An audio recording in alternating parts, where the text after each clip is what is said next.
Hey, what's up? Welcome to Vortex Gallery Online 2024 for Street Fighter 6. I'm your boy, POS Industries. And with me is WyCry, your other boy. Heck yeah. And we're happy to bring to you EU's Street Fighter 6 tournament for the Vortex Gallery Online. This is a good one. One of the last ones of the week for Vortex. Yeah, we are in week 4. Yeah, it's the last week. I mean, yeah, the only things left after this are some NA tournaments. It's been a long way to get here. It has. Shout outs to all the TOs, including our good friend Matthias Wolfbrock here, who's putting this on, and everybody on every one of these tournaments. There's like a 3,000 different games that they've been putting on over the past month, and a ton of players. Everybody's been so dedicated, and it's great that we got some representation for SF6, especially for the EUMA or MENA regions to come together for this bracket. So I'm really excited to get to it. Yeah, I know. I get opportunities to commentate tons of online tournaments for NA, so a lot of these EU guys, I haven't even seen their names. I'm just so excited to see new talent. I'm so ready for this. Yeah, yeah, absolutely. I do recognize a few in here. Definitely better like than Jazz Darrow. Yeah, but he can't compete unless he traveled for this. Unless he traveled for it. Yeah, I know, right? Unless he's like in the old world right now. Right. Jazz Darrow may be getting DQ'd, but it's nice to see him. Yeah. But yeah, I mean, one of Mexico's best. So yeah, we've gotta let the EU guys shine, as well as what is it, South America, and I'm missing one of the regions. It's slipping my mind. ME, Middle East, yeah, Middle East, North Africa, and Europe. Perfect. Whole bunch of great players gonna get to be on display. I can never get to play with them because 150 MS is hell now. It's tough. It's a tough life. Remember when you used to play Ultimate Marvel vs. Capcom 3 and you're like, oh, it's not that bad. Like, things could be worse. It's not that bad. I remember playing PC Super Street Fighter 4 AE on Games for Windows Live. Right. Totally fine, everybody. And we truly are blessed, but the only thing with those blessings comes a little bit of arrogance in the way we talk about netcode, and it's okay, because I want the best experience for our players, and the best experience is going to come in these tournaments. Yeah, no, I mean, I'm a Skullgirls player, so I get to be the most arrogant, but... Hey, you learn the combos to do it. Yeah, exactly. So. In theory, I have learned some combos. Yeah, we have a really solid bracket coming into you. We've got quite a few DQs coming in with either people signing up. I'm seeing that.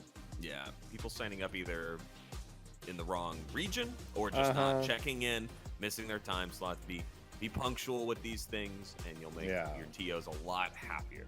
Hence there's a good portion of winners round 2 has just been chucked out the door. So we're already chugging along in this bracket, let me tell you, folks. Makes our jobs easier. That's all I can say.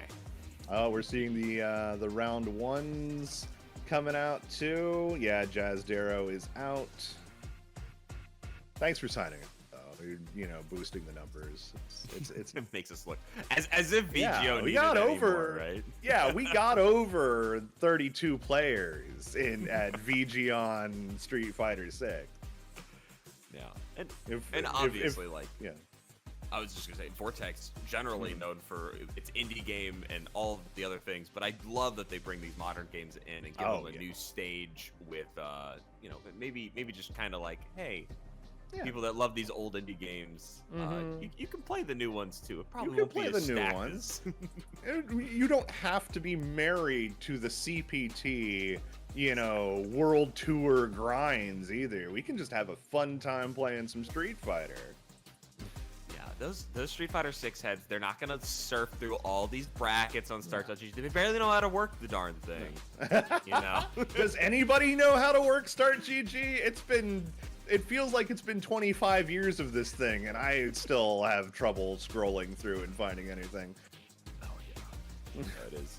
It's a mess, and it breaks, and it changes every couple months, but in a new way that is beautiful and amazing. But it is still incredible. It is still my favorite, I will say. Yeah, I think it's easier to navigate overall than Challenge. I mean, Challenge is all reliable. Don't get me wrong. Yes. But I do like being able. Yeah. Oh, great for the local. I'm pretty sure my old SoCal locals are still running off of Challenge because you just pop it in there and you go.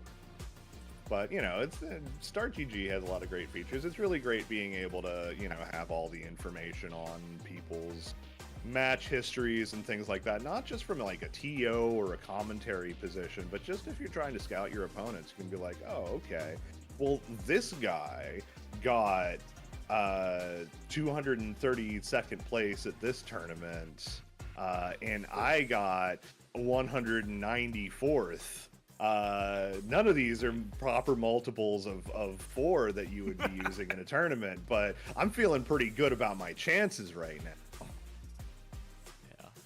Oh, until you realize you played some niche character that you haven't labbed nor practiced ever. And... Or, he went 0-2 at Combo Breaker. Psh, whatever. You just find out that he got drunk the night before and slept in and missed it. Exactly. It's actually godlike. And yeah, Street Fighter 6 definitely no slouch on. Don't need to have everything down to be an absolute monster at this game. No. Every character full of tools that if you specialize in the stuff that work for you, then you're gonna have a good time either way. But we've got our first match coming up. It looks like we've got Orochi versus Sizzla. I love Sizzla. That's a great name.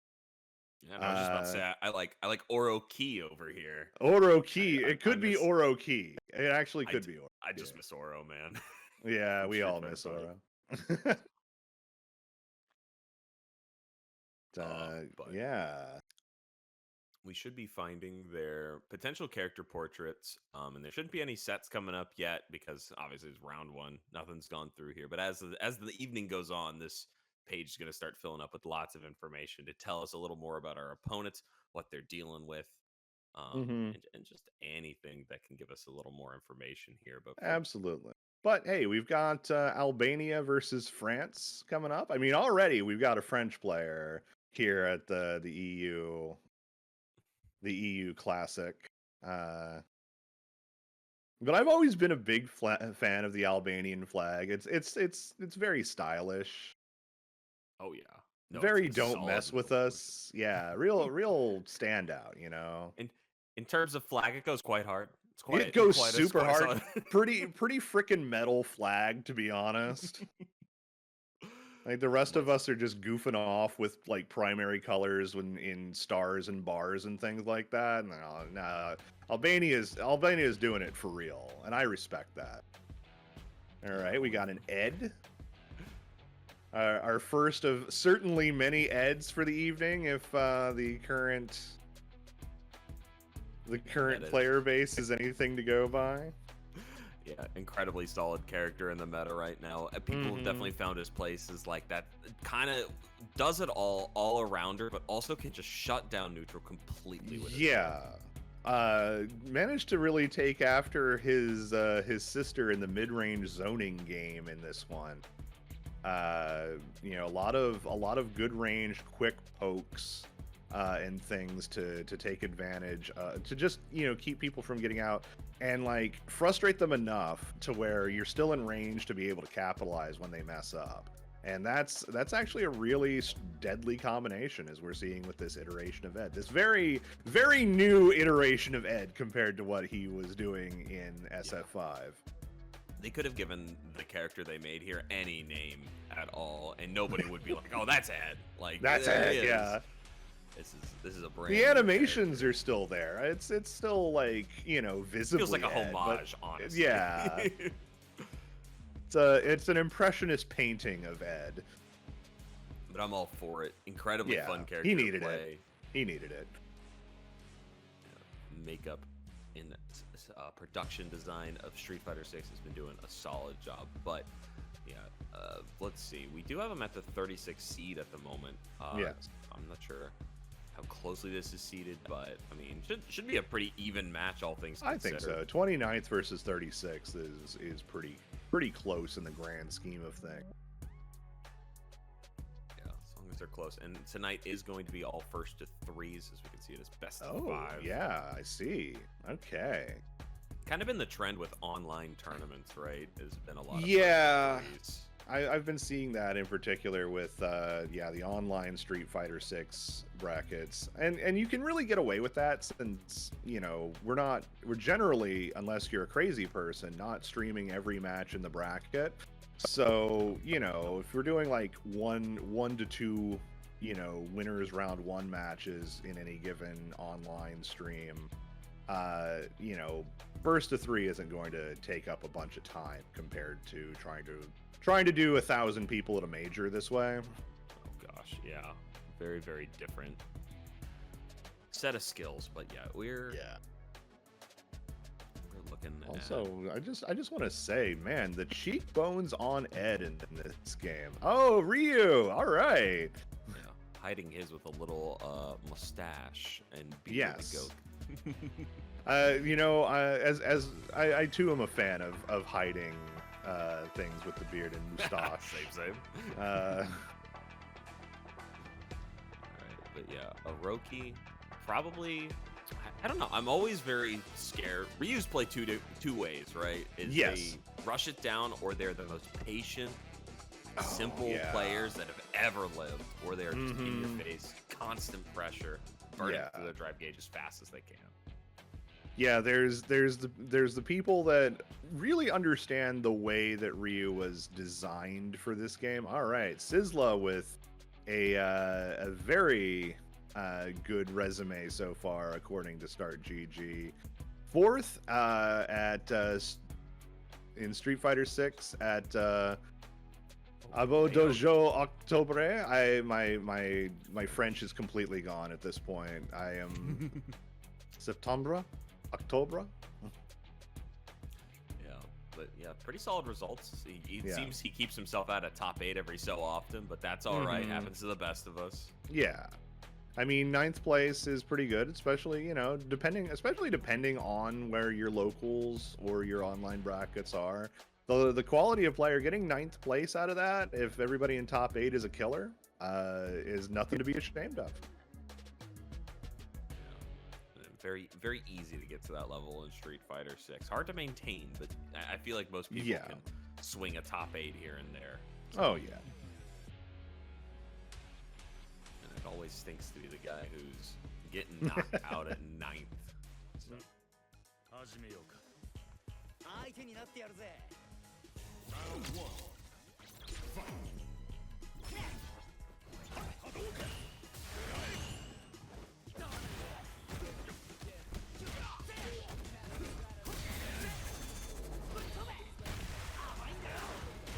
Push cancel to get that timing down for the counter DI.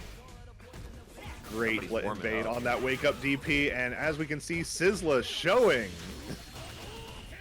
Ooh, good parry. Drive rushes in for the punish. Yeah.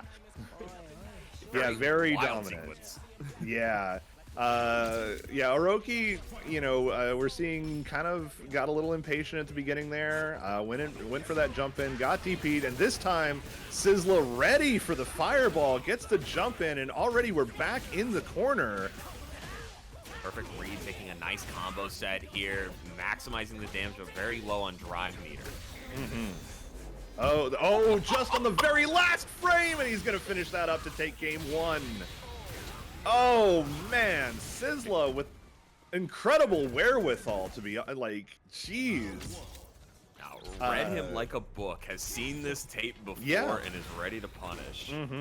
Yeah, back there we had one that was like did like the fireball startup for like on Oki, and then went for like something after that. It was crazy stuff. Yeah, we're seeing Orochi going for a lot of DIs here. It's very unsafe option to go for, and Sizzla is completely complacent taking it slow here. Yeah, kill rushes to avoid. Yeah. This will be if nothing changes here, this will be a very quick match. Sizzla showing off just a lot of prowess by comparison. Yeah. Woo. Okay, back forward, counter hit punish though. That was there we spicy. go. Yeah. Getting a little fancy footwork in there with Ryu. Gets the perfect parry. Yeah, we're seeing a lot of like perfect parries on DIs instead of counter DI, which is it's a good habit to get. Like if you're at higher health, then you're not going to get as much of a payoff as you would if you actually did the full counter DI. But if you have the practice for it down, then when you do it at low health, you don't die. Trying to counter DI. So, and there we go. We're going to go into the level 3.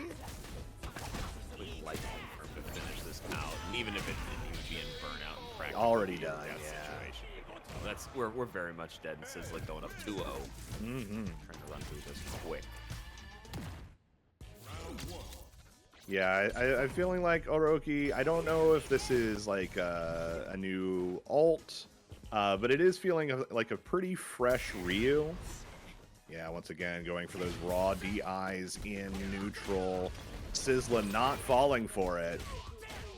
It's always a good reminder. These brackets are open and it's free to play. So, I mean, anybody can join, and whether it's your first day playing or it's your, 10,000th game. That's going to be another punish on that donkey kick to finish it out there. And we are on last round for Sizzla. Really showing off. I mean, if this continues, I mean, it's a bit dominant right here, but this is a very strong ed against anyone. This is a very solid play. And again, with that very last frame on the counter DI, Sizzla just really having that timing down, punishing Orochi for trying to DI through that snatcher, and he should be able to kill here. No. Ooh, Magic Pixel. Oh, now we're in burnout. Anything will do it, and that is it for the perfect. Sizzla takes it 3-0.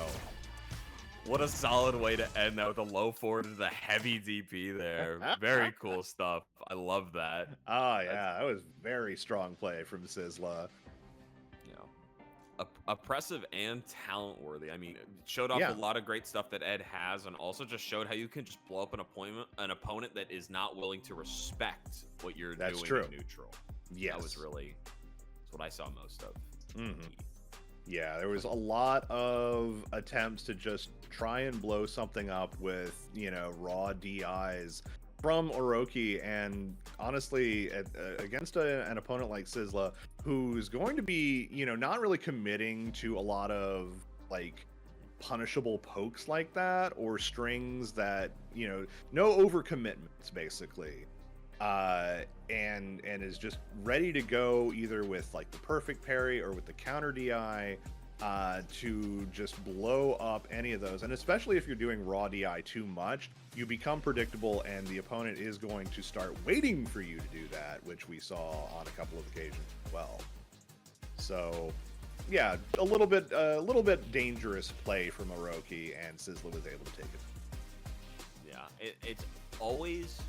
Sometimes you forget as you get farther into the master ranks of Street Fighter 6 how important these fundamental habits are, because you forget what they blow up because people don't fall for it anymore. And that was like a great reminder of like, holy crap, I forgot I practiced my meaty timing with the whip, so that way DI wouldn't smash me. Nobody can jump in during that. I can backdash through it. Like there's a lot of small things that he was probably like, oh my god, I forgot why that's so important.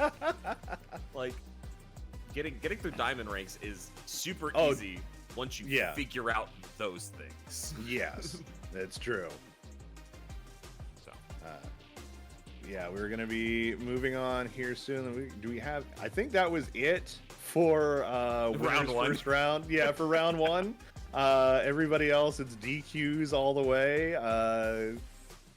I'm even seeing DQs all the way from round 1 to round 3 here in a lot of situations. So just another day of an online bracket, baby. Yeah. Shout outs to King Jero taking DQs all the way through into round 3. Excellent work. I see some way people to play in the meta. Quarters. I see some people in quarters. Seed yourself right, folks. That's the best way to live. Oh yeah. But yeah, Onirashu is already sitting at winners quarterfinals. There's 3 of them. And all the way at the bottom. AKA Jones. Yeah, oh man, we are getting off work early today, folks. I am very excited. Love it, baby. But in the meanwhile, I mean, the nice thing about kind of getting through some of this is we're going to get some really good matches really soon. Yes. Yeah, the top 8 for this. And at this clip, I think we're going to be able to do all of top 8. We were talking about maybe just playing the Evo card and doing top 6. But I think we have enough time for top 8 at this point. But I want to thank all of these people who got DQ'd for signing up. You know, if we ended up in here with only like 12 people signed up for SF6 at Vortex Gallery, people might have been like, oh man, dead game. Because, you know, if there's any place that's super judgmental about quote-unquote dead games, it's got to be Vortex Gallery. Am I right, folks? Yeah. And obviously... Great Dino Rex tournament last night, by the way. Oh. Goodness. I won't even ask, but I will say to the people that did show up and are playing today, thank you guys even more. Yeah, absolutely. People out. Thank you for showing up and being in the correct continents. I really love you for that. Yep. Reading can be difficult for us all, but I hope you guys can read at least the title of the matches over here. Okay, ooh, looks like getting a run back over here. Is this the characters, or are we have we updated? There. This is the welcome to Ed versus Ryu 24/7, everybody. We got Rogar 24 versus Edris. Yeah, so they're actually linked to the players' names. It's a really interesting program.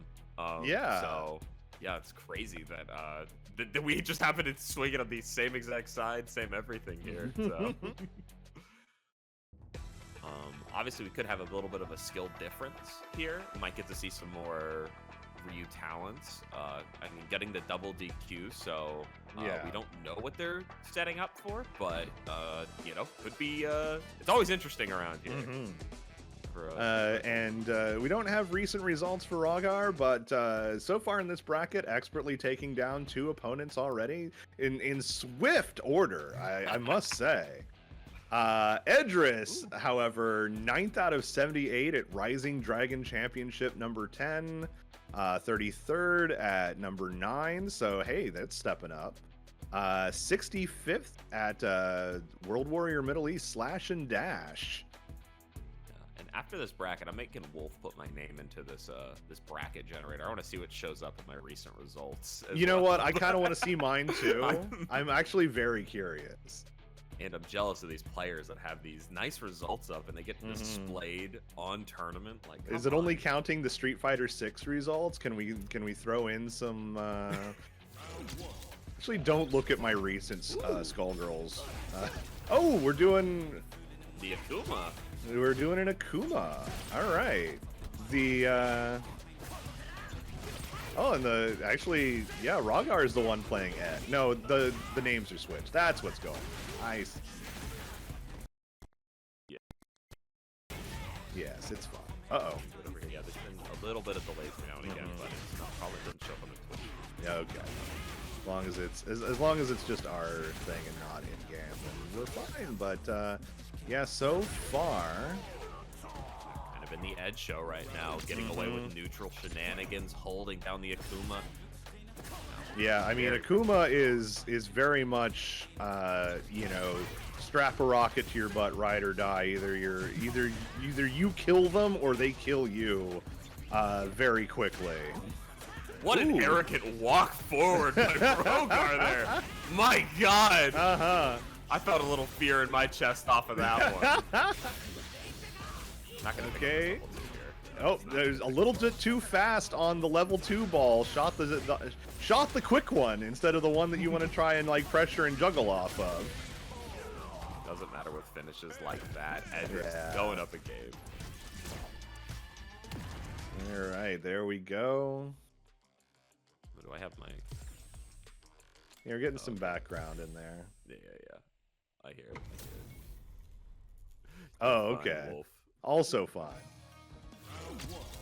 I was making sure none of my audio sources switched, and all of a sudden I was playing.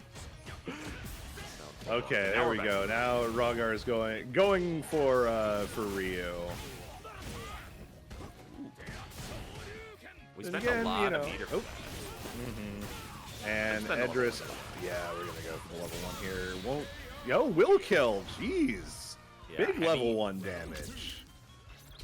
Yeah, rolling in with just 2 heavy buttons, like 0 scaling on that. Yeah. We're not used to it because it's usually the ender of this long Ed combo, but max damage there. That drive rush into DI in the corner for the wall splat was gross. Yeah, utterly disrespectful. Already in burnout, no fear, going for the level 1. This guy has played in a lot of tournaments, I'll say that much. He's locked into a weakness of his opponent, and he is running forward until they figure it out. Yep. Now he's seeing that Gold League badge on there, and he's just like, nope. Oh, proof go, yeah. That's some extra bar to get this burnout here. And another DP for another punish. Let's see, do we have a bar to? Nope. Just going for the perfect, saving the bar. Getting the chip off of that snatcher. Very solid stuff so far. Gets a small pickup off of the air juggle. Oh, missed the DP. EX Fireball. Yeah. Oh, there. Okay, we got a little bit of a punish there with the heavy Tatsu. Oh, going for another EX DP. Getting blown up in the corner. Level 2 new juggles. I love that idea with the fireball there to make things safe just in case he tries to level 1. Well, this level 2 doesn't hit. No. Oh, yeah. Oh, there we go. Gets the cross under to wrap that up. That was a there we go, Edris. Yeah. We're gonna see a couple Eds in this top 8, aren't we? There's gonna be a couple Eds over here. It's gonna be the Ed show. You know, everybody, you know, truly, you know, everybody's favorite character, Ed. We're so glad to see him.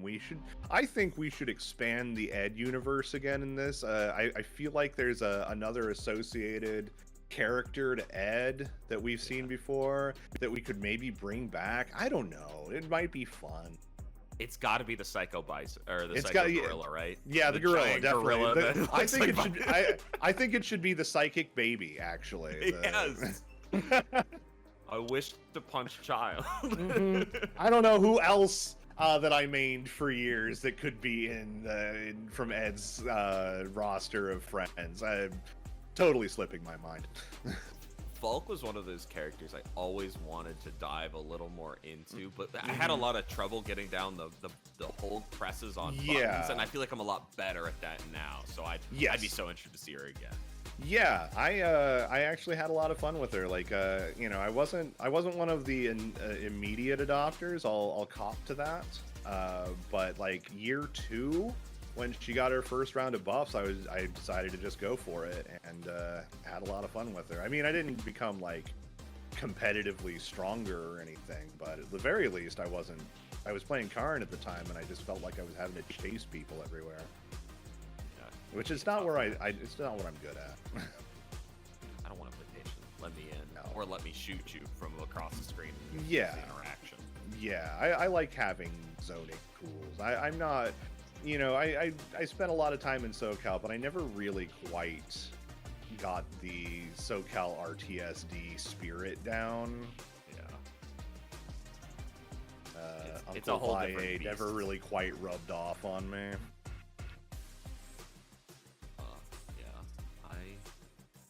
Soul Calibur 6 actually came out on my birthday. It was like January 29th, like 2019 or something like that. And I remember everybody standing in line for Smash Brothers Ultimate, which was also coming in at the time, and I'm sitting at GameStop, and I'm like, I'm here for Soul Cal. I'm here for Soul Calibur.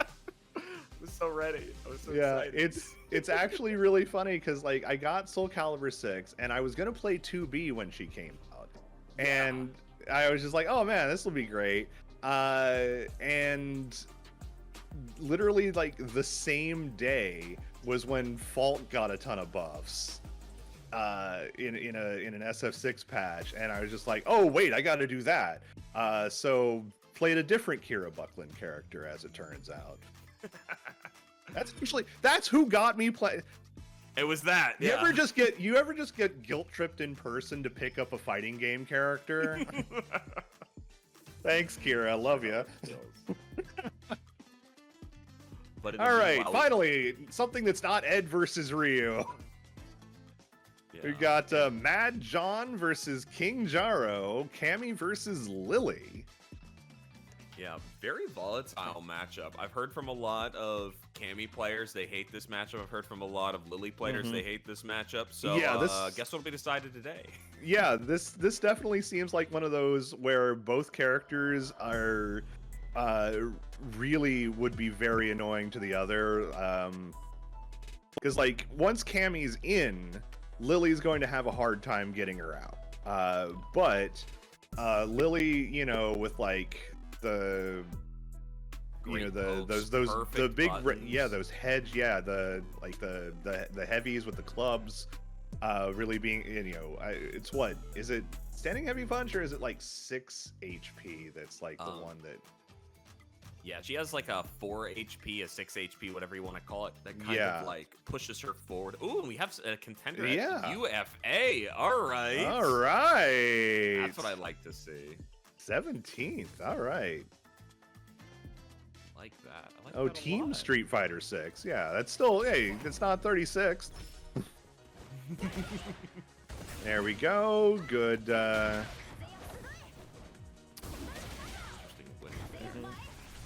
with the OD Condor Spire, and so far, King Jaro.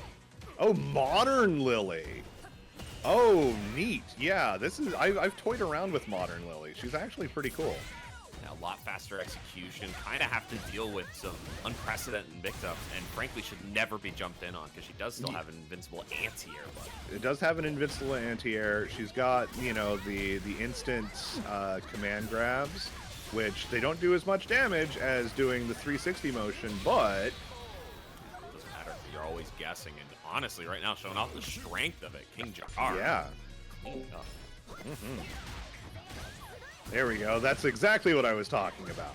Oh yeah, that is just normal 2 HP, baby. 2 HP, yeah. Double hit. It's council. Oh, there we go. Gets again with that instant command grab. And it's still great damage. Okay, there we go. Mad John with the counter DI. We're gonna get a good bit of damage and corner carry, not to mention King Jaro is in burnout. Truly scary in the corner here, but we're not going to get away with it on Modern. Yeah, perfect reactions. Yes! Now get out. Oh no.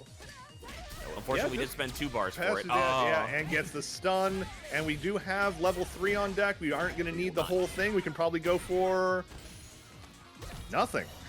Yeah, nothing. Reset is not the option we want. No, clean your food. And then gets the run-up EX command grab. Oh my god, yeah. Should have just spent the bar. Oh. 1 meter is all we needed there, for sure. Yeah. Maybe misinput. Maybe. Yeah, no, that is unfortunate. Mad John definitely could have stayed alive there, taking the round. Clearly a very strong competitor, but doesn't seem to have the Lily knowledge maybe necessary for this. Making some very small mistakes. They're getting punished heavily. I mean, there are not a lot of Lilies out there, so it actually makes sense that this would be one that Mad John hasn't quite gotten the practice yet, and Mad John already in burnout, but does have the life lead. Okay, now both are in burnout. I'm always an advocate of Modern makes burnout a lot less dangerous, but it doesn't matter if you make some bad calls and try to buffer in that level 1. Yeah. not going to do us any privileges. Let's see what we can find. God. Oh, the range on that. I'm actually surprised that hit from that. Oh my gosh. Anti-airs that. Wow. Punishes. Yeah, King Jaro just really able to keep him right out of the skies. I'm very impressed with this. There we go. Uses the advantage from the wind charge Condor Spire. Gives a moment of in the pocket pressure, but unfortunately getting taken out immediately. Yes. That's what we like to see. Using the wind stocks as well. Mm-hmm. Here. Max range. Oh, that's gonna punish. Yeah. With that wind stock available, we get a lot of extra damage. Girl just needs to keep up this. No bar on their deck, and Mahjong just blowing up those spin knuckles. The instantaneous reactions that come with modern. Like I'm not a modern hater by any means. In fact, I actually quite love it. But oh yeah, that's gonna be a stun. Great awareness on the meter. Might even just spend the level 3 here just to build their burnout time back. There it is. Yeah. Yeah, going ahead, building up the burnout, stopping King Jaro from. Oh, but since it was a stun, King Jaro gets all of their drive back and the perfect parry. No punish though.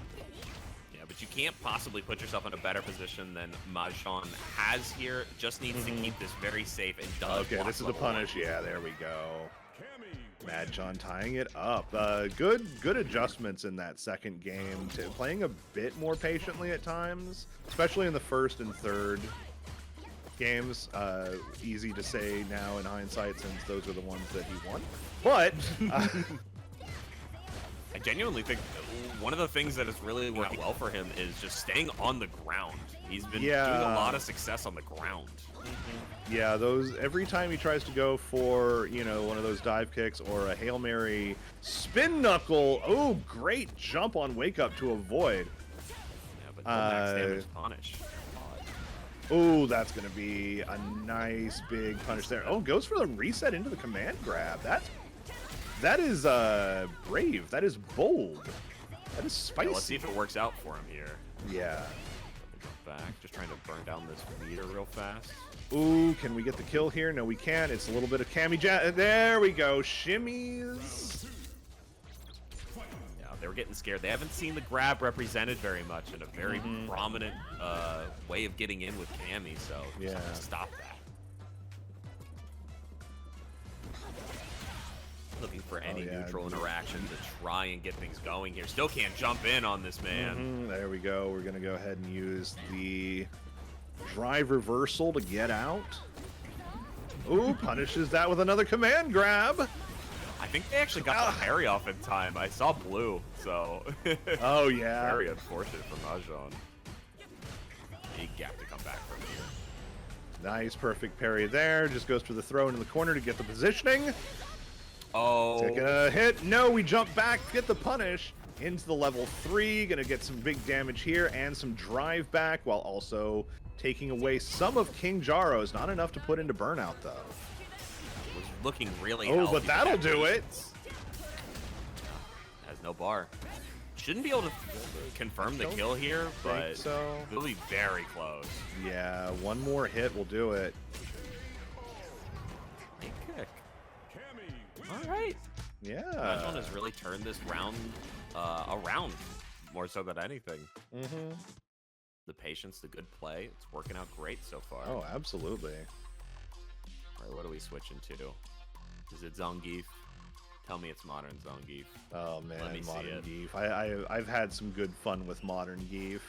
I trolled hard with modern Geef. I actually bombed my placement matches. Yeah, go into gold with modern Geef. And have a little bit of fun down there. Yeah, I might be mean. I wanted to get the achievement for winning one of the ranked tournaments, so I kind of, or one of the Battle Hub tournaments. Yeah, separated. Yeah, so I had to play dirty. That is quite all right. But Marisa is going to be a very interesting option here. Yeah. Does have some armor. We do have armor, just as we saw there. Where are you going? Order of that life is now mine. Good options here. But yeah, that's the thing, is it's gonna be tough for Marisa to manage to catch and grab hold of Cammy. But when Marisa gets you, she gets you. Armor's through that. Speaking of. But we are in burnout already. We're going to be having to try to count on that armor to get there. Ooh, goes for a cross under off the spin knuckle. That's an interesting choice, but throw. Really good Rekka. Oh man, that was a great sequence. And I'm not sure if we noticed it yet, but King Jaro has actually switched over to a classic. Classic, yeah, you're right.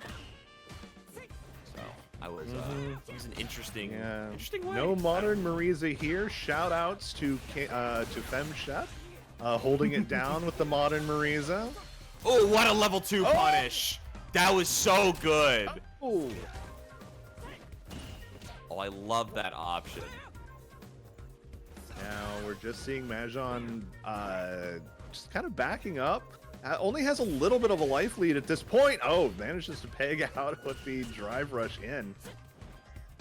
Gets a little bit of health. Oh, over commits. Oh, doesn't spend it. Yeah. Oh, gosh. Oh my God, now we're spending their meter. Yeah, guys. come on. We have this you can't take it resource. with you. Especially not after the tournament. I mean, I guess it's winners, but yeah. not even to a loser set. Oh, doesn't get their dive kick there. Instead, gonna get trapped in the corner here. Okay, we're gonna go ahead and just drive reversal out. That's gonna be a nice chunky punish there. Ooh. Charging, crouching, heavy punch. That's a new one. I have not seen that before. Yeah. Go ahead, spend the bar to go into burnout just for that drive rush to get ground. Armor's through again, and so far, King Jaro just backing up, trying. There we go. Finds just the edge there to get another one on the board and ties it up 2-2. The Marisa choice was the right one. Yeah, it's kind of just found a way to stop the poking and stop the play that was bothering him with Lily. And is now just making him play a little bit of a different game, and it's up to Mahjong to kind of adjust here. Yeah. Yeah, some throws will definitely be a great way to Oh! OD Gladius. Nice. There we go. Yeah, that was a good punish on that. Oh, but drops the combo and gets blasted for it. See King Jaro trying to bait out a DP there off of that drive rush. Blundering around just a little bit. We do have level 1 on deck, but no longer on modern, so can't just toss it out. Oh. My health bar. Woo! Stuffs him with the crouching MK, doing a really nice job. King Jaro on set point here. Double round start drive rush. Who will win? Always a gamble. This is the Street Fighter 6 experience everyone didn't pay for. Oh my gosh. A little bit late on that whiff punish on the DI. And already King Jaro in burnout. No fear though, just going for armor. It's tough, the DP. Is this gonna be it? Yeah! King Jaro. My gosh, yeah, what an interesting set. I was not expecting the character change to work out so well, but honestly, just it seemed to frustrate him in a way that he couldn't figure out how to deal with. Really solid stuff to our player I mean, honestly, having the Marisa armor on deck to deal with Cammy is not a bad idea. So much of what she wants to do is, you know, just punishably strike based, I guess is how I would put it. And get openings off with things like, you know, OD Gladius, and then just get a huge chunk of damage from there, and suddenly, you know, Mahjong's on the back foot trying to get back in and, you know, opening themselves even more to take those risks. And that's really what you want to do with Marisa, is get the big scary damage and then rattle them.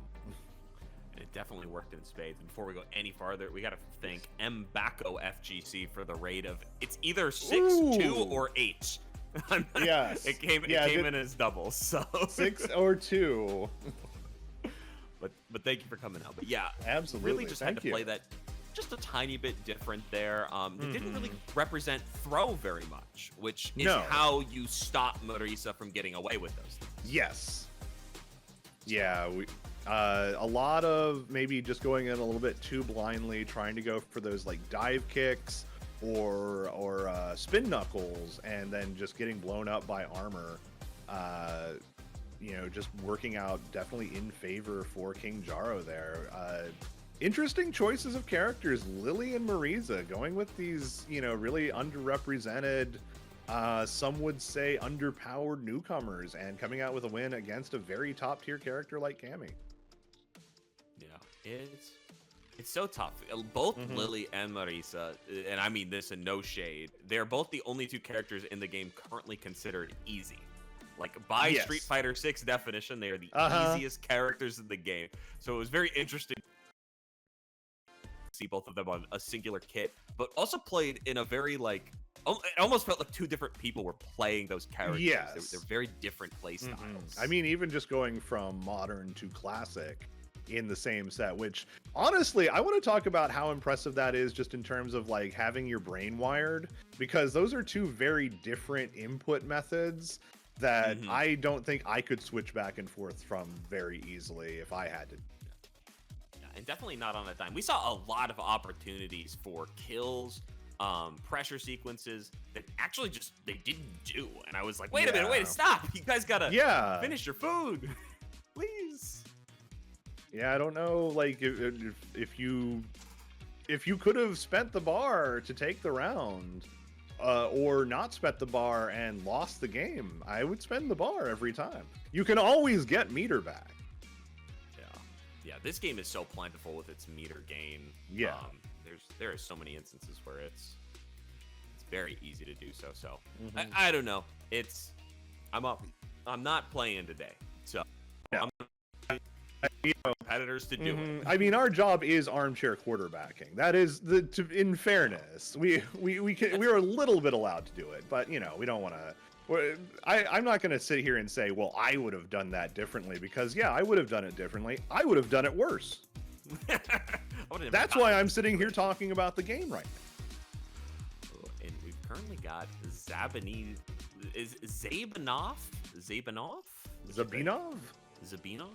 Zabinov taking out Air Birdie Man. Air Birdie Man. Versus Centuripe?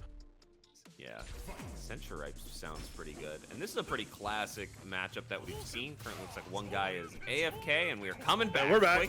We woke up. This is JP caught snoozing. He's an old man.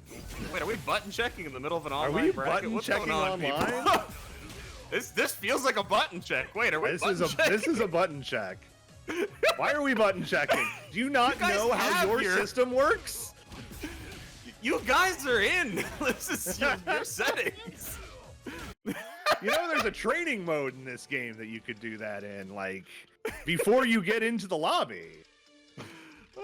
That's I guess we're probably I've lag never testing. seen We're that. probably, I'm sure we're lag testing. It's, you know, it's France to Kuwait. Like, in fairness, just making sure that the connection is playable. That might be more of what it is, but that was very funny. I'm never ready for that in an online bracket where it's like, oh, that's a weird neutral style. Oh, wait, button check? Very new one for me, but regardless, it does give us a little more time to talk about this matchup, because obviously Ken has been, I would like to call him the underappreciated, the absolute #1 of this game, but will never have that title. He will always be 2 or 3, even though he is going to consistently be the #1 character, getting solid results, doing everything you could possibly want in Street Fighter 6. And downplaying it to the absolute bottom. Honestly, this is like the most season 1 matchup of, on the left, we have the character that wins all the tournaments. On the right, we have the character that everyone's mad about.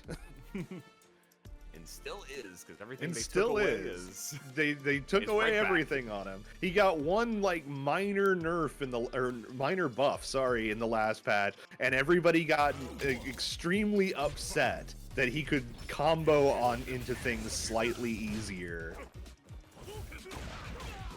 He didn't need it. Then when Manon is right there, dying. Ooh, great patience. Yeah, absolutely. Getting the EX portal set up. Ooh, great, perfect parry, but not much from it. We'll play the zoning game while our drive gauge comes back. We do have level 1 to be patient here. Yeah. There Has we a go. lot of life to deal with. I frankly, I take it. Oh yeah, just gets the trade, finishes it off. Good play from Centuripe. At that point, yeah, if you have that much of a life lead and all you need is one jab to win it, just mash jab. Yeah, better yet, understanding that the light dragon lash there is -4 on hit. So yeah, taking advantage of the quick recovery on the OD fireball to be able to punish that drive impact. All right, I gotta give it up to Zavanoff. Tried to do one of the trickiest combos in an online bracket where they were doing lag tests prior. All right, man, that's kind of spicy. You have my respect, at least. Ooh. There we go. Oh, gets DI'd. You're in burnout. There's nothing you can do. Very nice. Centuripe taking game 1. Yeah, that was a free DP for Zabinov on that one. That was Corner. Luckily, this doesn't do too much damage anymore, so most players opt for setup, but instead slightly missing the corner conversion there. Overheads. Yeah. Jazdero might not be here today, but I'm seeing his spirit living through us right now with Centuripe murdering out here in the field. There's nothing scarier than getting cornered by the zoner. Oh my gosh. Yeah, and so much solid set play here. Yeah. Clearly has the setups down. Oh, absolutely. Just quick transitions, going for like the teleports, trying to get the high-low mix-ups. Overhead there we damage. go. It's tossed in the corner here by Ken, though. Needs to get out best way he can. EX it.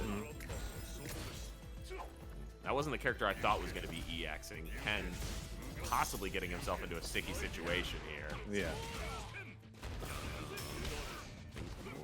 One second. Yeah, we're glitching out over here. Yeah, we unfortunately cannot see what's happening on the screen. No, but hopefully come back, you can. The score will get to us. I'm sure it's very exciting. Yeah, it looks like. Let me leave the Discord call to it right back and see if it fixes it. I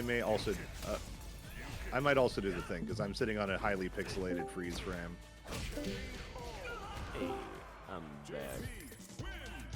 I actually cannot see anything at the moment. No, yeah, it's not loaded. Yeah, that is okay. In the meanwhile, it looks like Centuripe has been doing a fantastic job of zoning out this Ken and burnout. Yes. Okay, we're back to the lobby. Centuripe was... Well, I mean, that was game 2, right? It was, and yeah, Centuripe Okay. won Oh, it. Zabinov is switching to Blanca. Not an often switch character off of Ken. Yeah. I could see this being an option in the matchup. I think this is not the worst idea. It can be tricky, right? Obviously, we have the neutral. Blanca is very unpredictable, option, right? Yeah. But where he truly excels is going to be in his setup and managing the situation game. So we'll see how much of that is down before I make any final conclusions. Yeah. Oh, there we go. Oh, great perfect parry from Centuripe. Okay. Wow, gets a lot of... Oh, because that was a reset, wasn't it? Yes, Yeah. and you know, mashing parry as well, and he got a punish counter off of it. Yeah, that was a great read from Centuripe. I have a player at my local who plays JP, and that is the only thing he goes for, and it hits every single time. And he's never done anything different, so I feel that. Perhaps this time he won't try to OD command grab reset. Yeah, hits every time without fail. Such a solid player. Player over seeing a ton of that on the Sentry Ripe. Gonna get punish countered into the corner here, but really resources are too low. We were not. Oh my god, Sentry Ripe's reads have been so on point. Knew that Zabinov was going to go for the jump on his wake up and jumped first. Yeah, there we go. JP also has an air throw. It's always a crazy option I never see, but this character really does have an overloaded kit. It's just it's the backward air throw, isn't it? It's the one that throws you behind him. No, this one does go forward. It kind of like this one goes forward. Okay, Jury's is the one that goes behind. I know that. I believe so. Yeah, she like does a little Mario hop off of you. Have CA on deck. We were not gonna see it. Should finish. Yeah, we're just gonna. Yep. Yeah, unfortunately, I could see the vision for going for Blanca here, but unfortunately, Sentry Ripe just, already ahead of it, knew exactly what Zabinov was going to be trying to do, almost psychic. Read like a book that you've read 1,000 times already. And I saw his MR at about 1,700, but the LP also flashed through at some point, and I believe it was 170k MR, which, I mean, that's a lot of time playing. Yeah, it's a lot of ranked matches. So, that's so one character. Sentry Ripe absolutely ready for it. And he's gonna go on to face Lil Fox in quarterfinal. Nice. And Little Fox is going to be one of our players that snuck through, so we're going to have to see. Yes.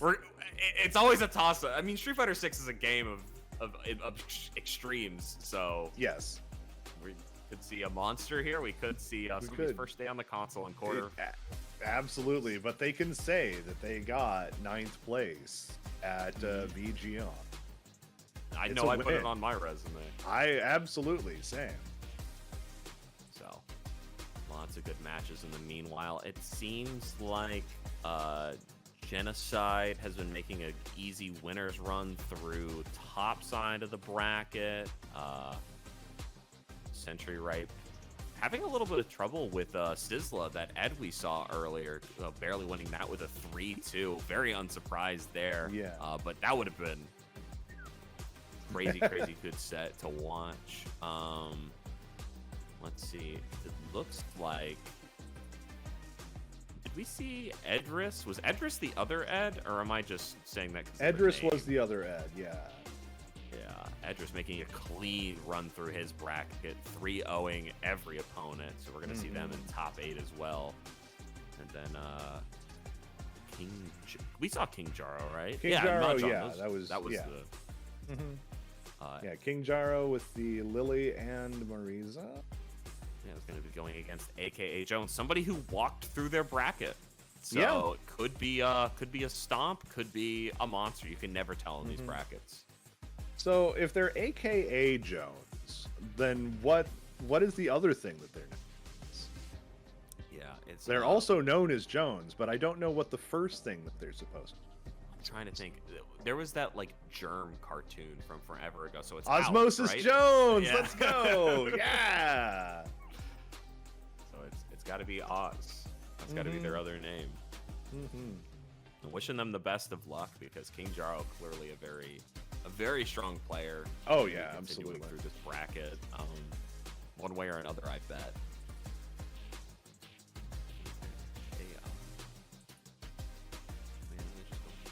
That'd be nice. Nice stuff. Yeah. A lot of toss-ups here. Lots of crazy stuff can still happen. We're definitely going to be getting a little more unionized as top 8 comes through with the players that have earned their spots or haven't. So yeah, people are filtering in. Yeah. All right. What's up, Wolf? All right. Let's see. We have a Vortex Gallery is proudly partnered with Matcherino to provide community prize pools for over 100 tournaments. Contribute to the pot of your favorite games today completely free by visiting matcherino.com/VGON24. Yeah, don't forget. I'll let you do any of these you want to do too. Just hop in. Absolutely. I actually don't know which document you're reading from, but I will. Oh, okay. Yeah, no, there was one that they linked in the Discord like a month ago that I managed to bookmark. I'm glad one of us did. But VGO has 50 codes available for you guys. That is $12.50 going across to many of our winners. So make sure you guys sign up with those codes. It's totally free to do, and it only supports our players here. Oh, so yeah. Please in fact, give out those codes. Let me do that real quick. Yeah, and if you...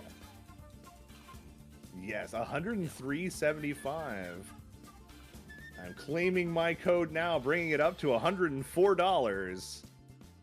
And I'll do mine the next time we go through the match arena so I can check to see how many people have done it and make everyone feel bad for being lazy while they like probably do dishes and watch this. Just that's what enjoying their Sunday. All right. And obviously we're partnered up with a whole bunch of great artists and talented people to bring you guys a Vortex Gallery 2024's new line of clothing. Hopefully you guys did see me rocking the top left t-shirt. Anime I have that Vortex one myself. Thing. It is so good. It's really comfortable. I was really surprised at how high quality these shirts were, but they did a nice job picking these out. So could not say I'm have to pick up the third one on the bottom at some point too. That is a very nice one.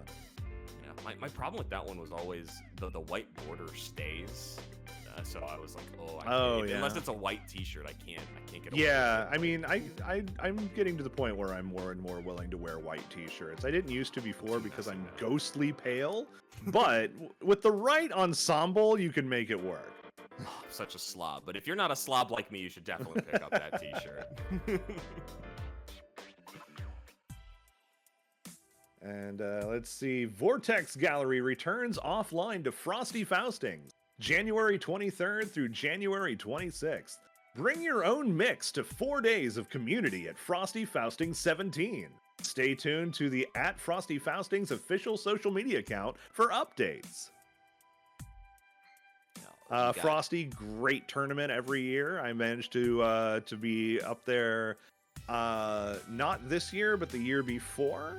If you want to be snowed in at a great fighting game tournament in the Chicago area, there is not a better one to go to. Yeah, I've always wanted to go to this one. I won't get the chance this year because I have a wedding, but there'll be a ton of other FGC people that we love going out there, so make sure you get your butts out there. Yeah, it's a good one, and I went through it with like a nasty toothache the entire weekend, and I still had a fun time. So imagine if you're not in blinding pain, how much fun Frosty Faustings can be. All these people complaining I would O2 in bracket, and then you're just like, yeah, well, at least your mouth hasn't been in scorching pain the entire weekend. Also, I won Skullgirls, but yeah, I got 33rd in Samurai Showdown. While being in so much pain, I wanted to cry. Thank you very much. Maybe, you should adapt. Maybe you should get good. You ever think about that, buddy? Exactly.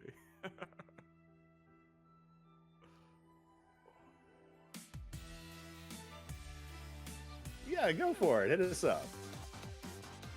All right. You want to talk about this one?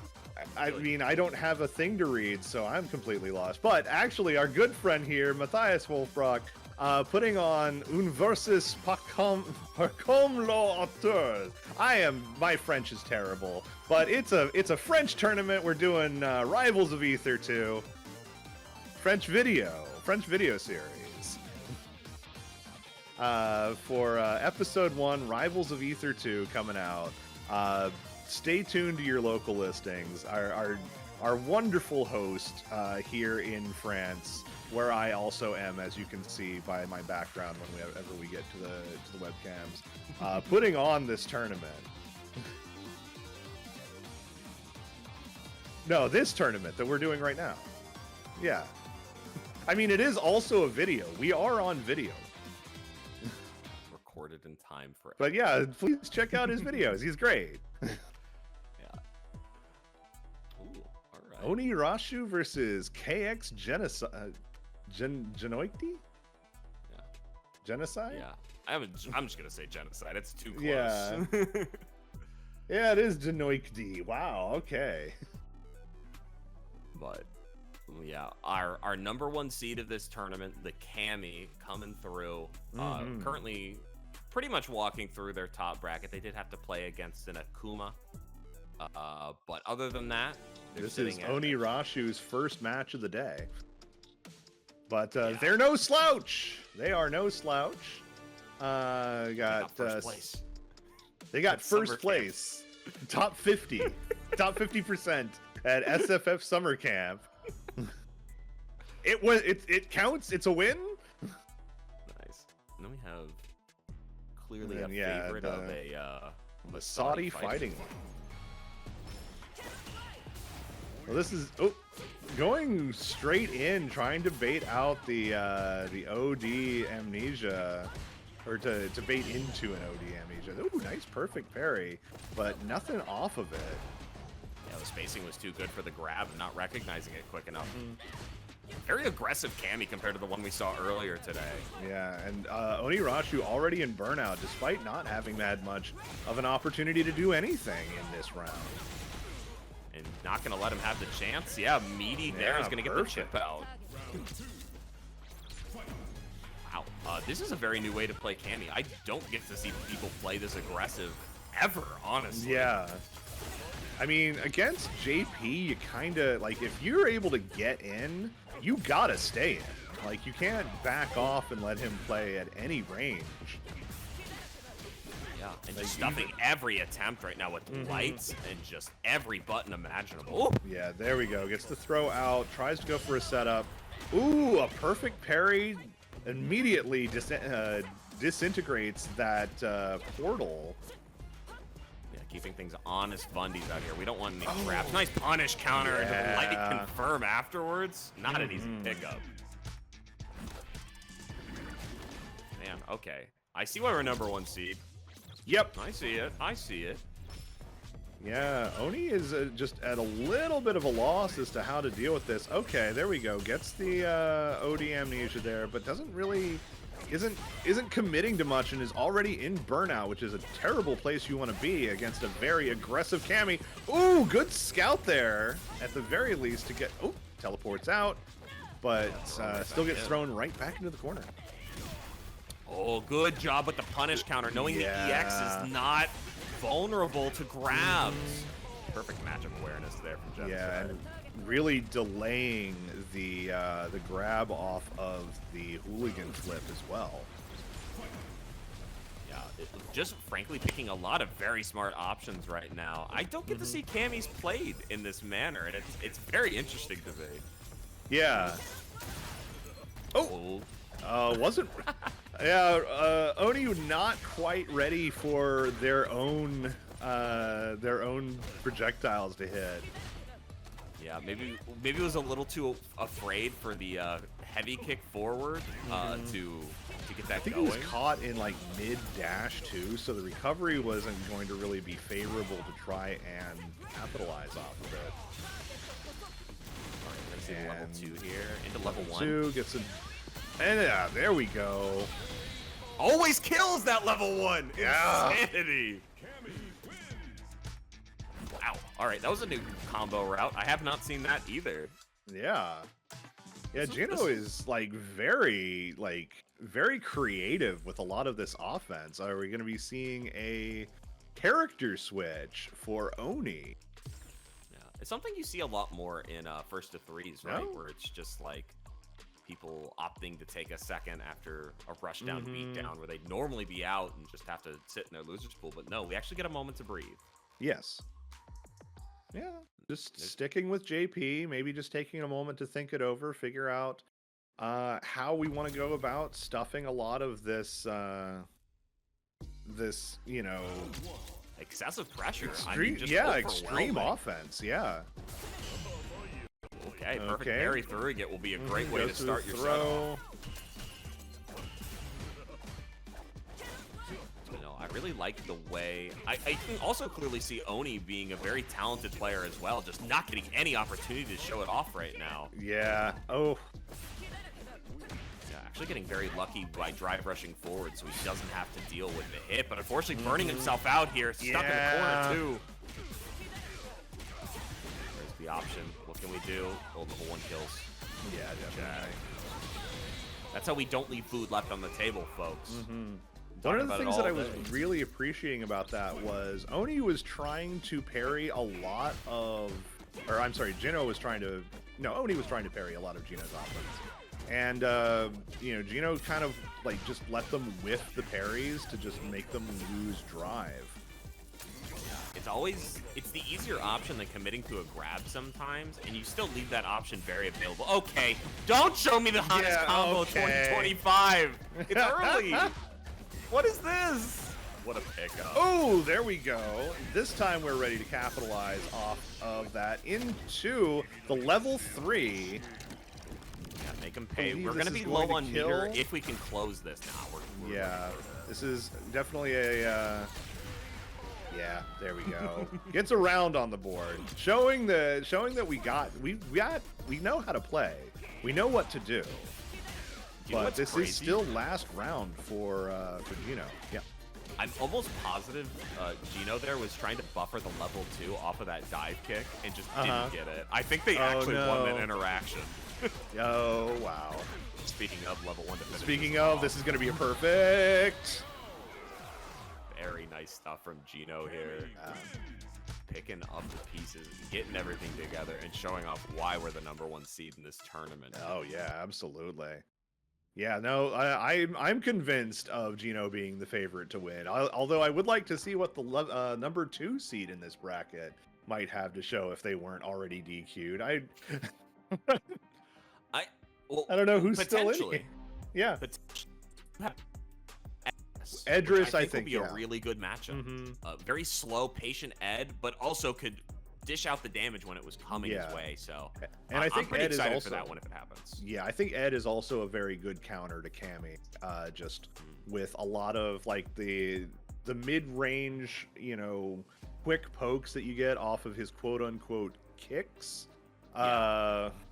Crouching medium kick literally invalidates her dive kick. Such a strong option.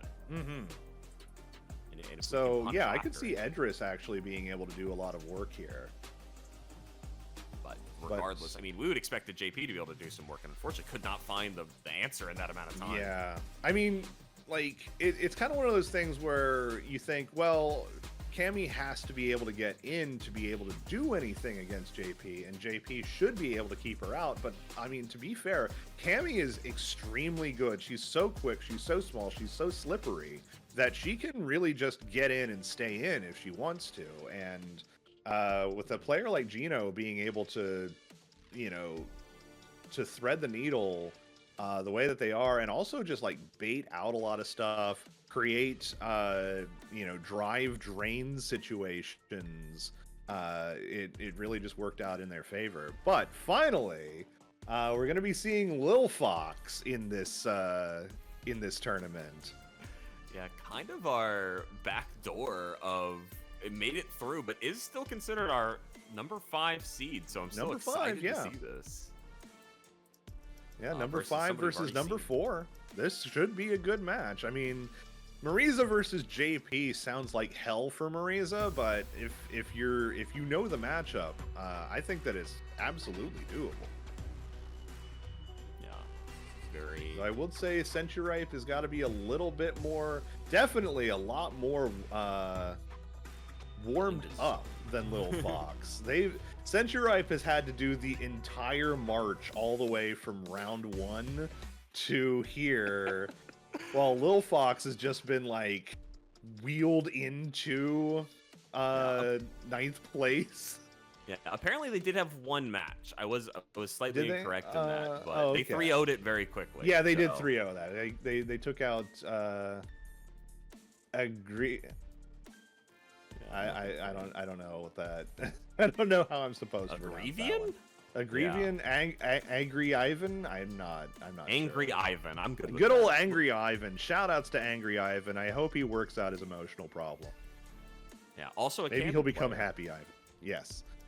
If he can make it through this losers bracket, I'm sure he'll be thrilled. But yeah, a bit of a different matchup from the last JP we saw. Going to be slowed down, a lot more zoning coming out, portals being dashed through. frankly, just a very different neutral situation here. Yeah, I think Little Fox is going to have to respect what Sentryripe wants to do more than Gino had to respect what Oni wanted to do with the same character. But that armor can definitely do some... Oh, we're doing Bison. Okay. Well, never mind. Yeah, none of that matters. Just picking none of that matters anymore. Bison's on screen. It's time to do the Bison thing. We already had a Psycho Mine getting placed. We're going to get another one placed here probably pretty soon. Yeah, currently getting away with the lows, not wanting to DI and or... oh, no, they can't punch through that. It is a low, so... Yeah. Gotta start picking it up. There we go. Getting a little... Tries to Superman punch in. Is a little bit out of range.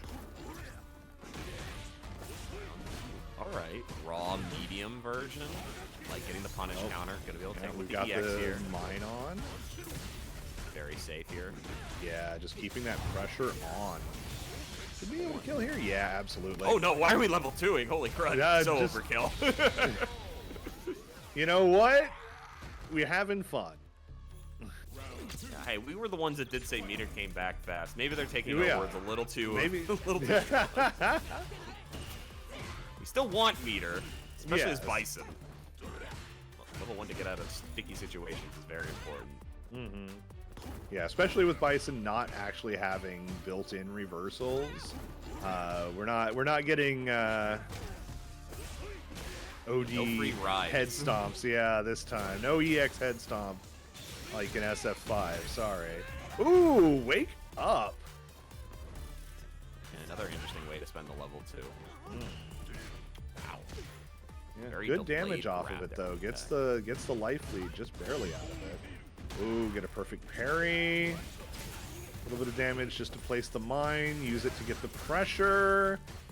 Make that OD Psycho Crusher safe. Pushing him towards the corner with all these very neutral to plus buttons. Should be able to spend the level 2 here. Oh, doesn't get it off that should have been in a kill. Yeah, didn't believe. Alright, no. Can throw for the kill. Yeah. Just perfect play right now. Sentryripe clearly not liking this matchup as a zoner, instead opting to out-bully the bully. Yep. Oh, we're going for Geef now. Fine, you want to be close to me? Give me hugs. All right, let's get close. Where am I? Let's hug at? it out. I like this counter pick option, but Zangief probably still having a tough time in this matchup. Not a free ride. How's Lariat doing against head stomps in this game? Oh, horrible. It has fantastic. Terrible tracking. Oh dear. All right. Well, Lariat does not fix anything in this game. No. Oh well. Oh, gets the punish counter throw. The Psycho Mine's still on. It goes off for the juggle. And we're going to get the kill here with the level 1 for a perfection, a parfait. Yeah, this time opting to do level 1 because they saw the bar available. I get it. I'm still checking the drive rush there, but not getting the confirm off of the counter hit. Needed the punish counter to get that sweep. Okay. Heavy punch armors through. I don't know. So far. Oh, SPD. There we go. Little Fox and the running bear grab. OD gets one on the board, or gets a round on the board at least. There we go. Yeah, all Little Fox needs is just to get that one good knockdown. And even less than that, sometimes just pressure in bad situations by spinning your stick is just a great get out of jail free card in this situation. The biggest problem is the 3 bars he has doesn't really help him unless it's a huge read. Oh, another perfect parry. Just going for the normal throw. Yeah, get that confirmed damage. It's okay with that. Yep, it's nothing. Yeah, there he goes. The Lariat's not working out. It does not hit behind in this game. Yeah, or like on his head. It's such an odd hitbox, and good level 3 confirmed here by going for the level 3 to... Yeah, an extra 100 health or whatever he has is not going to be enough. It is absolutely enough. I lied completely. I can't believe he lived that. I'm going to be honest. It's not enough, though. Ambition victoire. Woo! Air OD SPD. Oh, catches it. Catches the DI with an SPD. Oh, now this is what I love. That's dead? Yes! Oh my gosh. 11-second round. Wild game. Oh, yeah, a little too safe to be able to get away with that. We're keeping the pressure really stagnant in this corner, getting quick punish counters and using our good normals to outrange them. But as we've seen, Lil Fox can definitely bring this back. On its head. Oh, man. That could have been a lot worse. With punishes. With the pressure. Oh, this is going to be a tough one now with Lil Fox in burnout. Yep, still his turn, even though it's EX. The burnout giving him +1. Good crouch jab. He's able to bait out a move, but not able to do anything with it. Looking for any crack in his defense right now. Found it in the form of a whiff normal. Yes. Oh, sniffed out. Oh, no combo, though. No. Probably just proud of himself. Oh, another. Okay, no punish on the whiffed command grab. Ooh, another throw. We're doing throw loops in the corner. Okay, good tech, good tech. Not falling for it a third time, but getting Psycho Crushed into level 3 to wrap it up. Sentryripe moves on into top 8 winner's side. Yeah. And this time he dies. I'll get it right when there's no guessing involved whatsoever. Really good job to Sentry. That character pick was surprisingly really good. I mean, yeah, I mean, he got around every time and in dominant fashion too. But all that did was just kind of convince Sentryripe to slow things down and, force him to overextend and get whiff punished. And that's how you play the game. Yeah, I mean, that is the Street Fighter classic. It did a really very unsafe normals. I think he was trying to. Yeah, I think he was trying to do call outs on whiff punishes by doing things like the what is it, 6 HP? Is that the haymaker? Yes. Yeah, 6 HP. Trying to call that out, but unfortunately, Sentryripe just having the wherewithal and knowing and identifying what Lil Fox was really trying to go for after getting blown up by it handily, and just slowing things down and going for a much safer play overall. Yeah, and shout out to them. They're going to be going into our winner side, I do believe, for top 8. It's starting to look very scary up there, I'll say that much. I'm sure Lil Fox will have.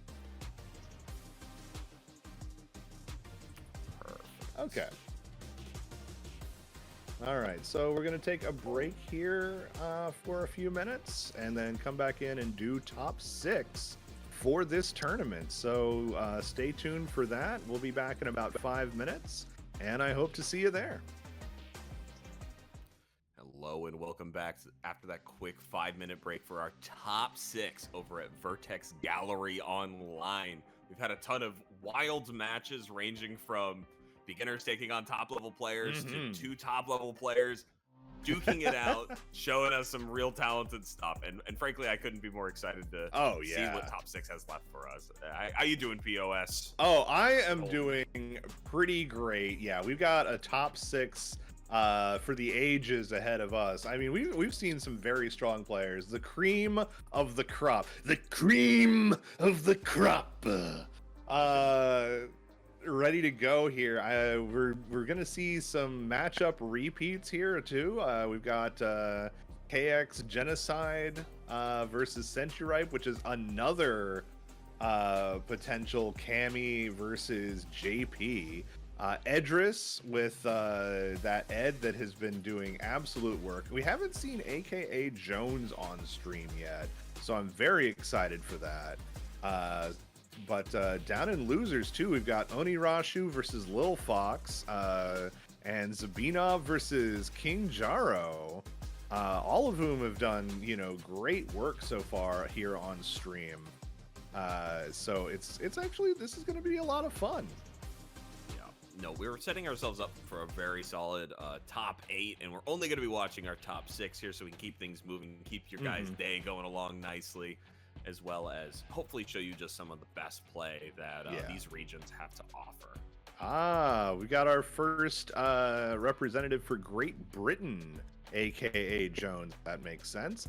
Here with the Ken. We've seen some Kens already, but Ken versus Ed, that's a very classic top 8 Street Fighter 6 match that we've been seeing here in Season 2.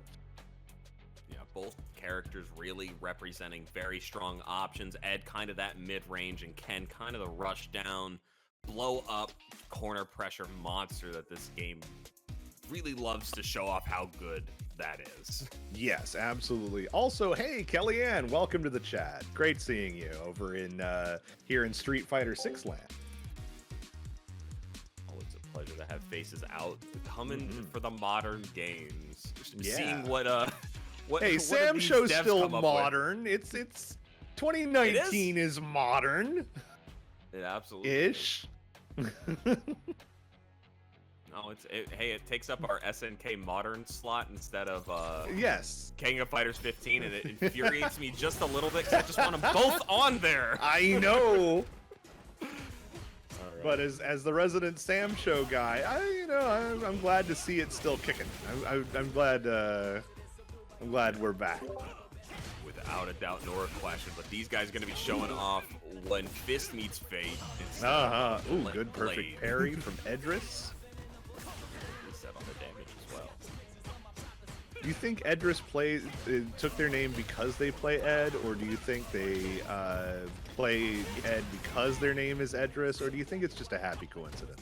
It's either a 12-year-old trying to say Riz and it was already taken, or it's just somebody really clever. I don't want to think more about clever than I have. Yeah, I don't want to think about Ed Riz. Thank you very much. That's all I can think of when I see it. Oh, great projectile. Yeah, Crushing there. Using the projectile startup cancel to block the fireballs, and then finally letting one loose as soon as Jones wanted to go in. Great play to tie up that round.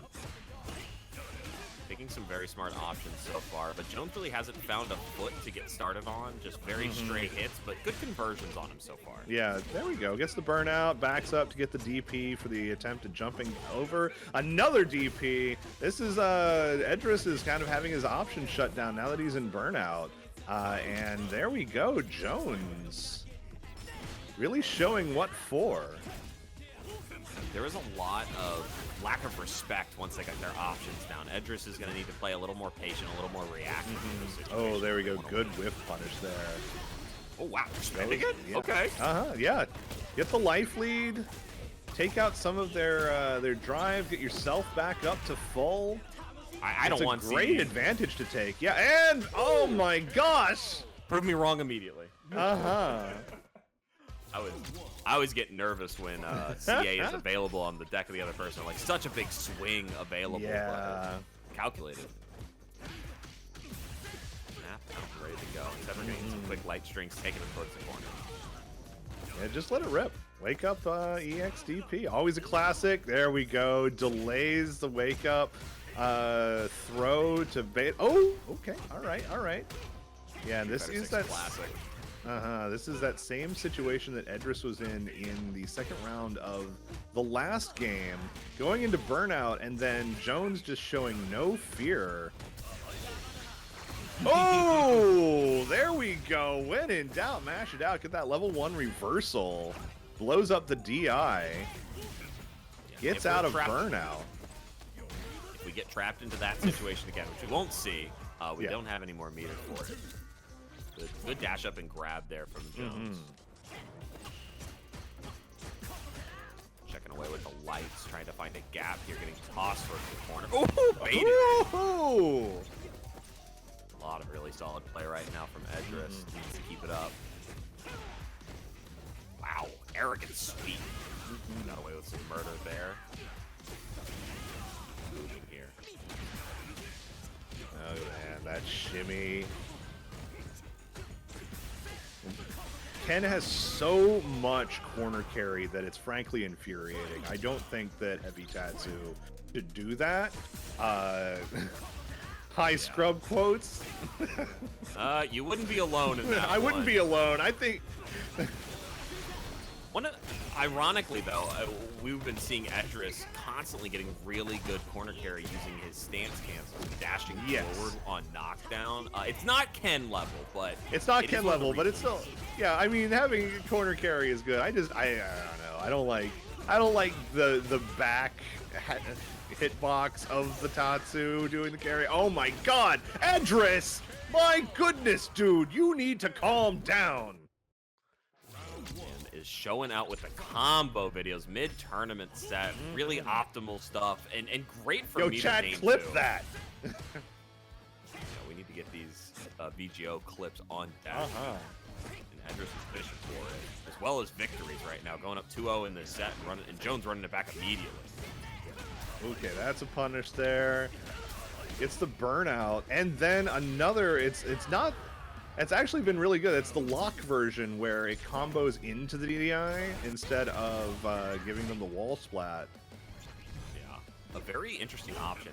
Okay, so I don't know if you saw CPT recently, but this matchup was very prevalent in it. And one of the things people... No surprises.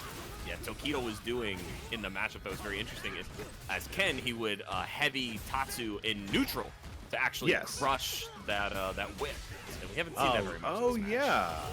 yeah. It goes through it. It's really good. It also beats their stance. They have to react very fast to it, but we haven't seen it much this time. And then burnout goes for the level 1, not quite enough to kill, but we are in burnout, so one little hit of chip will do it. Instead does 2 normals. Yeah, instead does 2 normals, doesn't go for a snatcher. That could have cleaned it up, but there we go. Gets the anti-air to beat that cross up. And now Edris here on match point. Drive rushes right in. Yeah, lots of bar spent for this. Needs to finish with something. Got the corner position, but needs to finish it up. Ooh, actually could have activated the level 3 with a delay there. Eventually sent him to burnout. Instead opting to just do Ken things. But now Edris in burnout, but Jones about to go into burnout himself if he's not careful, and he wasn't, so he got hit and he went into burnout. Yeah, but the level 3 here will clean up his mistakes a bit. Yeah, it's definitely going to even out the wait time to get out of burnout, as well as do a huge chunk of damage, get the life lead. Ooh. Oh, those jump over attempts from Jones have not been working out for him. Oh no, level 3. Toying with his food a little bit, wants that final clip. Another throw, one more. Oh my God! I knew it was clip fishing. Instant overhead light kick vent fisher. Oh, that's so gross. Edris might thought he was slick, not level 3ing there, but I'm like, this guy's looking to get on. He wants the tape on him. He wants the clip. He wants the clip. I can feel it. Throw loop into instant overhead. What is that? Jumping light kick? Yep. Yeah. Yeah, it hits very low. It is it's kind of like, I mean, it's kind of like Balrog used to have. Yeah. So, really appropriate. Like father, like son. Like screwed up disaster person father, like screwed up disaster person son. It's a beautiful way to thing. play the game. But doing a really nice job there. I mean, a convincing 3-0, but not for a lack of trying. Jones clearly put on a nice show with the Ken gameplay when he was winning, but didn't have the defense to deal with the end. Yeah, Jones at least taking rounds, having some dominant performances there, but yeah, Edris just really, once he gets that momentum and going, it was really hard to get him off. And yeah, he's moving ahead into winners finals. So that's pretty good. Welcome to top 3 already. Yeah, I mean, tournament has been going fast, no in short part thanks to our TOs or tournament runners and anything in between. Vortex Gallery putting on a real nice show, making our lives easy and just giving us more good Street Fighter 6 content. And we're going to see this matchup again, but with a little bit of a different roster, and Senchu this time rather than Onirashu. Was it Onirashu was the other? I don't remember off the top of my head. I mean, I can go back and look. Yeah, but we also have to remember with Century Ripe, there is a hidden boss here. There is the Bison, and I think Bison does way better. There is Monsieur Bison. Absolutely. Yeah. The threat to his existence himself, doing everything. But I would honestly, God, that's a tough one though, because I don't know if I like Bison against Cammy.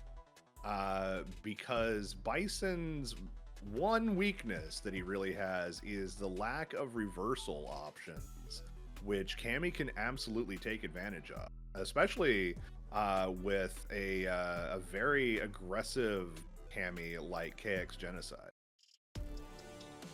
Yeah. That is true. Might be a bit of a problem in the matchup, but yeah, I mean, Century Ripe was just exerting so much dominance when they were playing. I'm really hoping we can find that same level of pressure against somebody who plays so aggressive, because and this is my scrub code of the day. If somebody's really good at offense, I almost am sure their defense stinks because they never have to play it. I'm like, I know you can't block this mix because you've been too busy running at me this whole match. I have stories about like 2014 Sonic Fox never blocking. Yeah, he's like never blocked. Never had to block. I don't practice this. I know my kill combo. I know 2 resets, and I'm ready to keep it moving. Like, get me through this 2-0 bracket, please. So, kids, and Genocide currently. I'm hoping to be called a fraud here, but currently that is how they are running through this bracket. Yeah. I mean, we were talking about clips, and I just quickly checked Twitter, and of course, the level 2 into level 1 is VGO's current hit on there, but Edris is going to be fighting for the next one. I can feel it. But in the meanwhile, we're just trying to find our players. We're trying to get them in here so we can get you guys a match. Only seems fair, right? You guys show up to the stream, you expect to watch a Street Fighter 6 match. We could probably do that much. Yeah, I think we could. I think we can get there. And in the meanwhile, both these players have put on fantastic performances so far. Don't have very far to go till they're sitting in the highest possible seat, but really could go either way. Very dominating performances for both of these guys. Absolutely. POS, you were talking earlier about some of the events you're coming out to in America over here.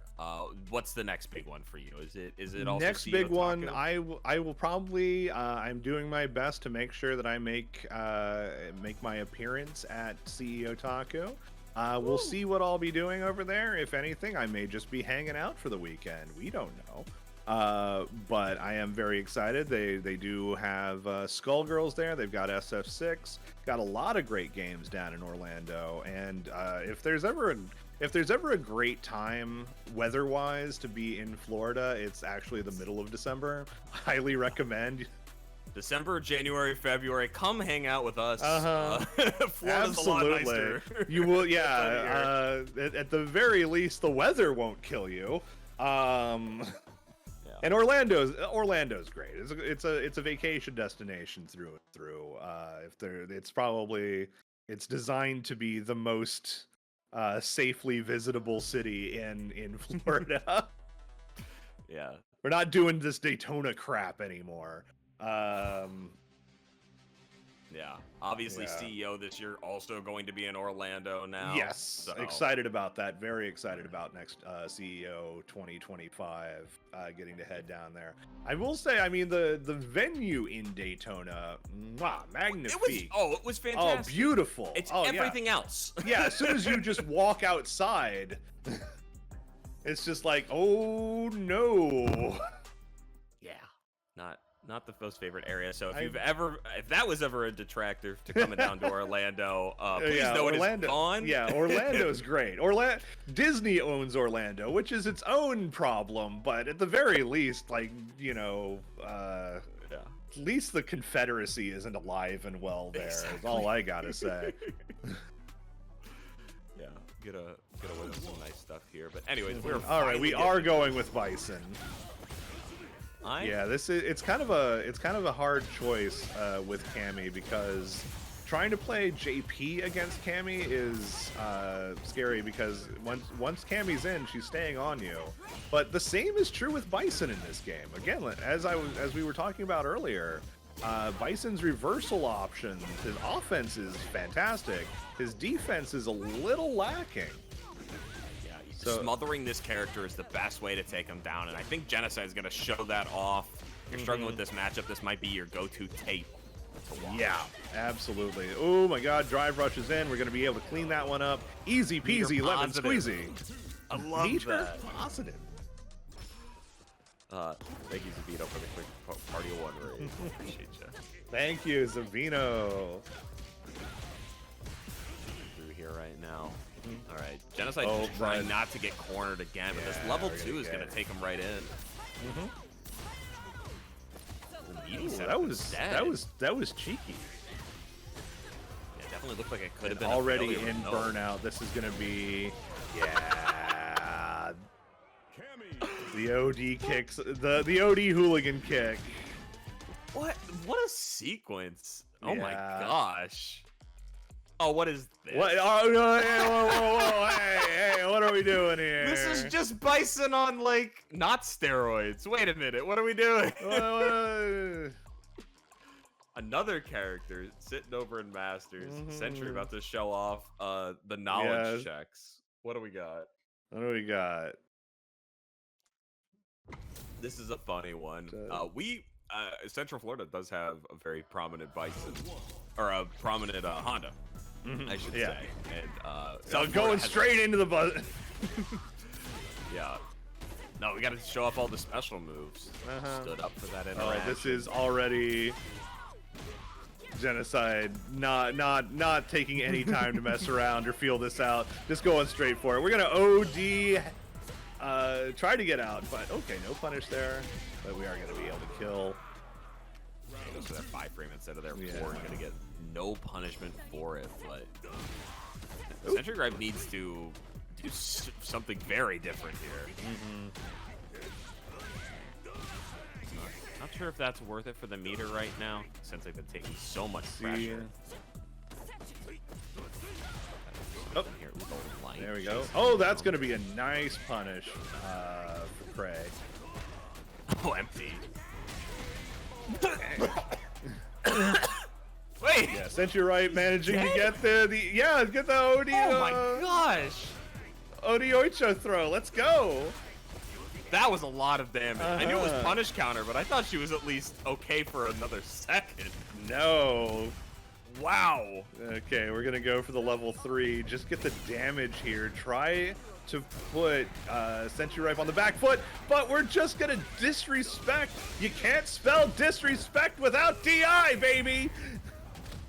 Yeah, keep them in the fire circle. This is obviously gonna hurt them a lot more than it did for them. I mean, 1 to 2 interactions away from being dead, and a punish counter should finish this up. Oh, for the spiral arrow. No, it doesn't know the optimal conversions.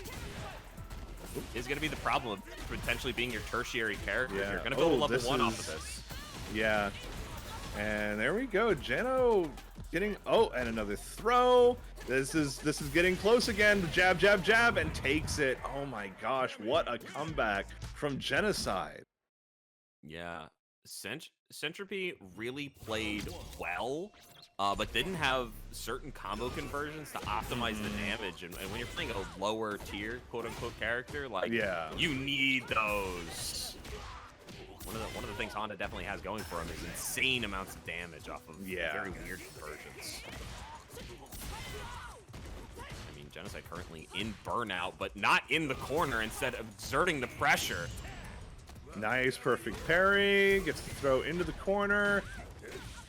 Actually doesn't beat the timer for DI. Instead, just going to get a normal pickup here off the wall splat.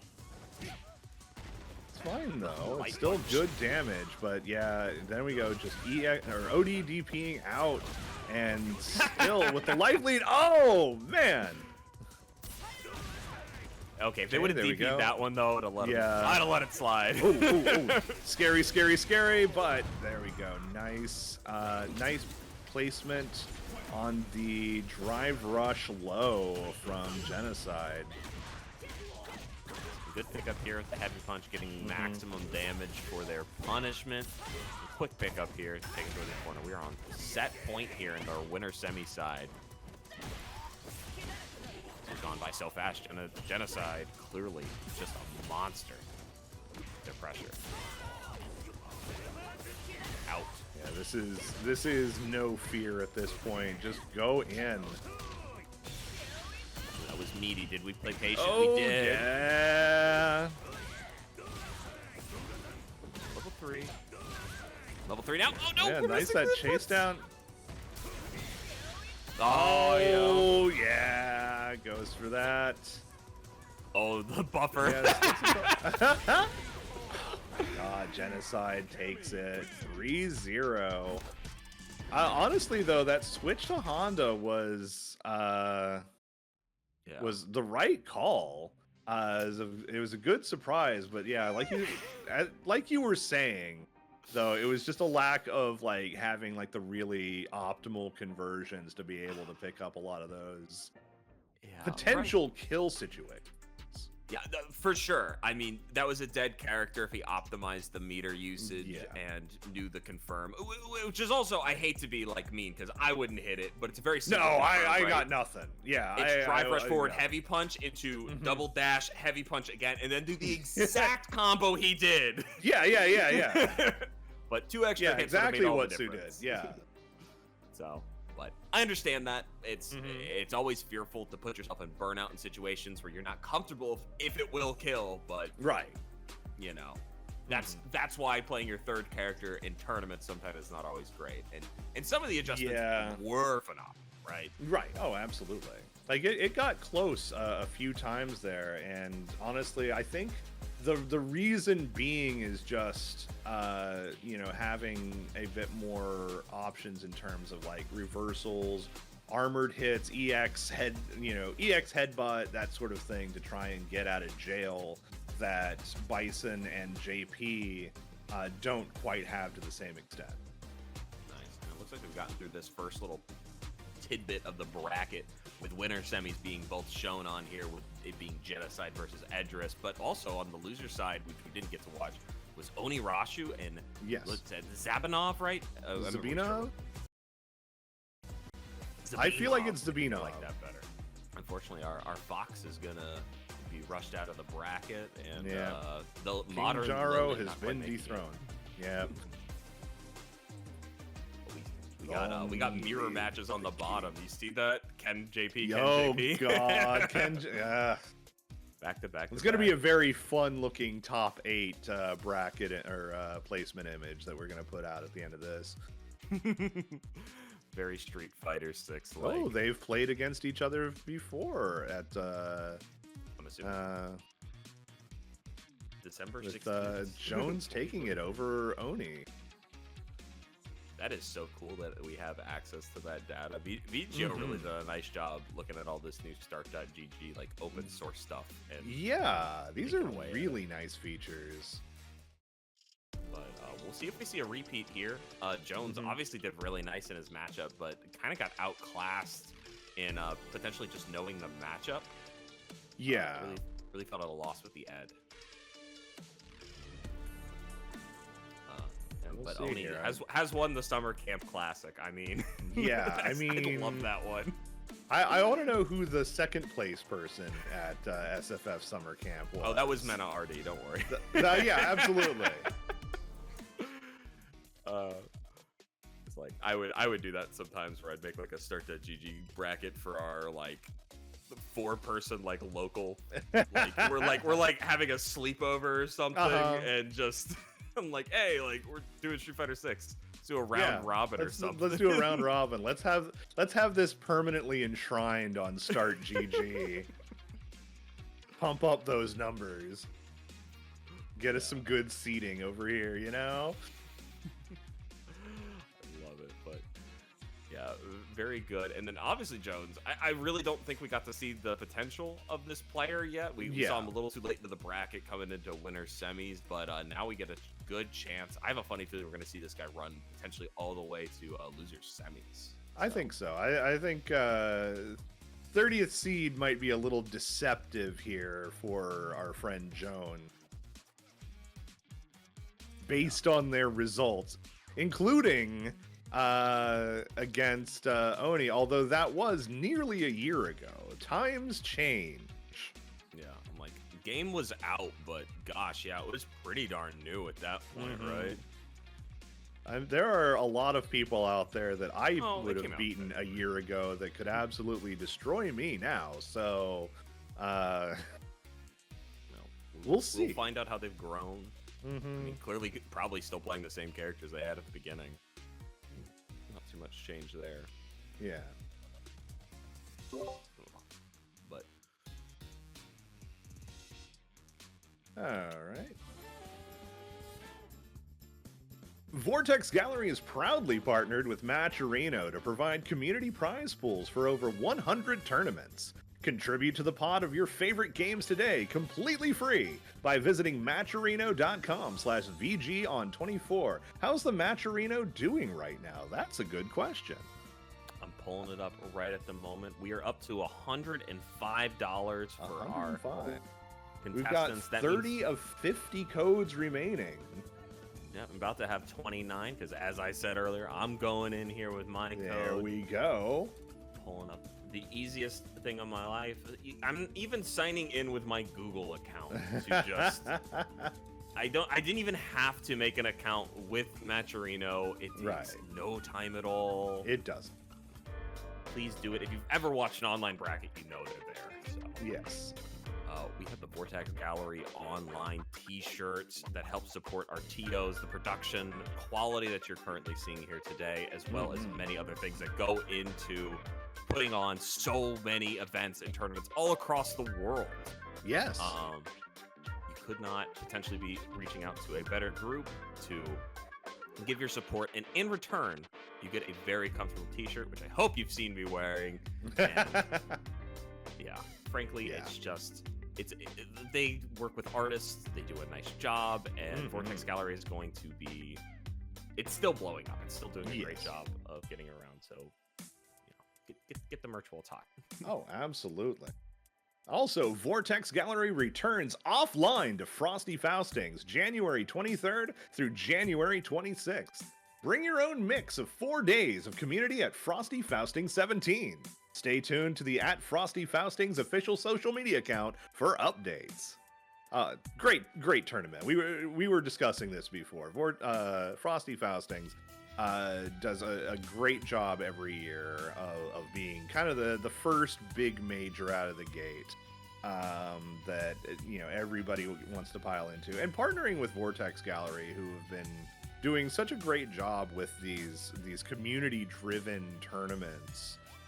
Both online and offline. That's a great pairing right there. I'm really excited to see it happen. Yeah, and on that side, we have 21 unique games to go through on there. Yeah. So, and I believe they said more to come. I would be unsurprised. I would not be surprised at all. Yeah.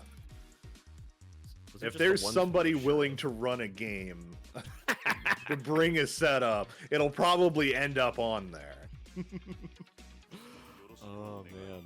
If everybody wants to come out to Texas for my wedding instead, I will run whichever game we want. Dead or Alive 5, here we come. Oh man, I haven't played some DOA in a while. Get it. Let's go. All right, so right off the bat, Jones really going in, getting the throw into the corner there, and then just keeping that that pressure up. To the corner, we get some gen ride loops here, optimizing the damage without spending any bar, not concerned with the huge life lead that we have. I'm a total fraud not here. over committing to too much there. Ooh, good cross up there. The perfect parry, allowing him to get those extra frames on his jump, so he doesn't have to commit to anything too dangerous. Oh yes, hits the Dragon Lash with DI. Goes for that wall bounce, gets the setup there. We're just gonna run right out. Jones not ready with the counter DI. Oh, but oh, nice pickup on the medium. Yeah. That is not an easy commit option off Drive Rush, but it actually propels Ken into a perfect situation to get past the fireballs. Awesome option. We're taking them to the corner now. This is Ken's favorite area. Expertise to the empty hop. Baits out the parry to get the punish counter throw. And already, that's going to be able to kill. That's easy. Meterless. Honestly, yeah, we're showing off doing the drive rush burnout combo. We could have just let them breed. No, I like it. We keep running through the brackets fast and getting things going. Yeah, it's fast. We don't have to watch an entire cutscene. So you know what? I appreciate it for the sake of getting this show on the road. Doing a nice job so far. Back to the corner here. Rinse and repeat is what Jones is looking for off of that last game. Ooh, stuffs the drive rush with a crouching medium punch. Okay. Perfect parry into the jump. We picked that option twice now, and it's working out perfectly. Yeah, basically just trying to get out of that corner. Oh. You're not going to have enough time to DI this time. Instead, going to have to hold this Ken pressure. This is very honest one-season burnout. You can't do much about it. We can at least use the regular amnesia to try and get out of there. It was a good call out, but nothing much came from it. And we're going to be able to take the round. Yeah, that level 2 cleaning it up. Plenty of damage to finish. Lots of whip normals, but no real punish. Great perfect parry into light jabs. Ooh. Okay, go for the punish counter throw. Not huge damage since it was off a perfect parry, but... And unfortunately didn't make much of a huge tactical difference. Oh my gosh. Oh, baits that out. Good punish on the whiffed OD amnesia. What an interaction that was. I don't know what he put out there. I don't know. In the universe. Yeah.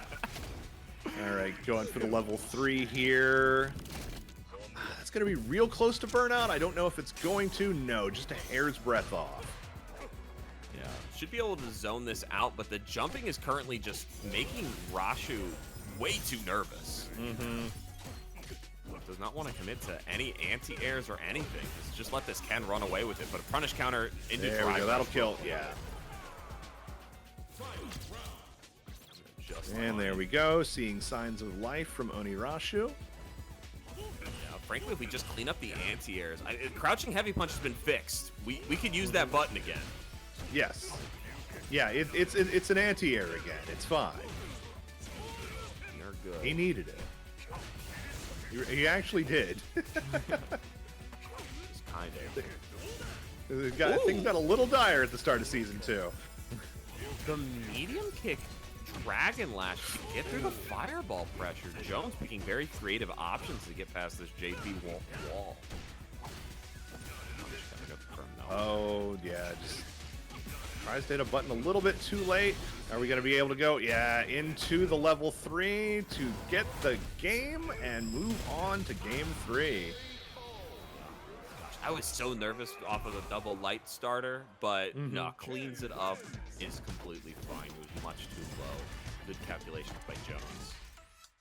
Definitely.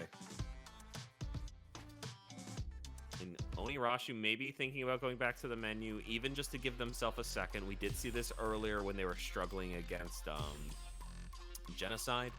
Yes. Yeah, just going to try and get a breather. Yeah, both his most recent opponents very... Ooh, Ed. Yeah, that's an interesting pick. Very aggressive in their play style, so clearly a little bit of a struggle there, but yeah, you know. This might be a good way to go. A little bit more faster mid-range buttons than JP has, and a little bit better opportunity for aggressive play if he wants it. Then, ooh, okay. Yeah, my only fear is we have to do 3 straight with the Ed. Even if we win, we can't. Yeah. There is no turning back. No, this is it. It's do or die. Oh, okay.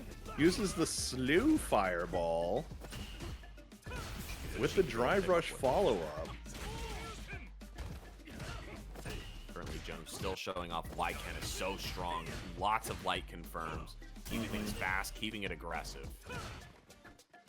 Still no anti-airs, even though now we got the DP.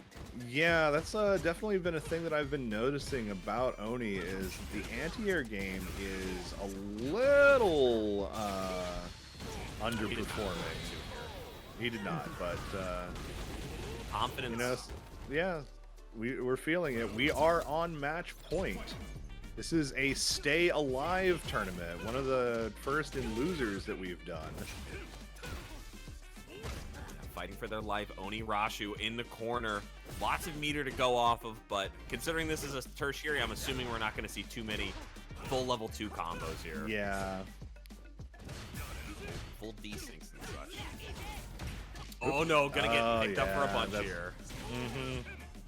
Get that corner positioning, drive rush right back in, keep up the pressure. Ooh, the feint. Oh! But reads it immediately. Empty is red as well. We have the right reads, we just don't have the follow-up. Yeah, and again, Jones is getting away with too many jump ins. I really would love to see more anti-airs from Oni. This is just to burn him out. Oh! We tried to DP through the level 2. All right. Oh, and still tosses him for his trouble. We had all the plus frames in the world, and we still collapsed at the end of it. Oh, dear. Very unfortunate. Stay hydrated, folks. Jones doing a fantastic job of really just showing off the power of Ken and how oppressive the matchup can be. Oh, but yeah, I really do think if the anti-airs just... That was really where I think Oni Rush was having the most trouble, and Jones was able to identify that. Just no fear of having to jump in. The anti-airs just really weren't there, and if you're not stopping them from jumping in, then you're gonna get blown up eventually. Yeah, there's a Twitter clip from forever ago of a jury who just won't stop jumping in, and he's getting anti-aired after anti-aired after anti-aired. But it finally lands. It finally lands. He does lands. like 60% damage, because that's what jump-ins do.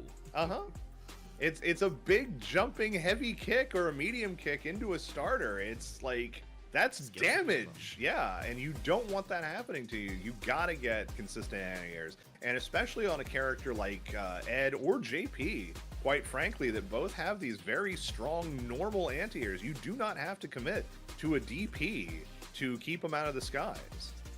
Yeah, I mean, obviously, JP with a crouching heavy punch, and then Ed with the standing heavy kick, right? I believe that's when it just flicks right into the air. It's quick, simple options. Don't have to try and rewrite the textbook with it, but just you don't even have to get like huge conversions off of it. Just do it consistently enough to where it's no longer an avenue of approach. But make them work for it.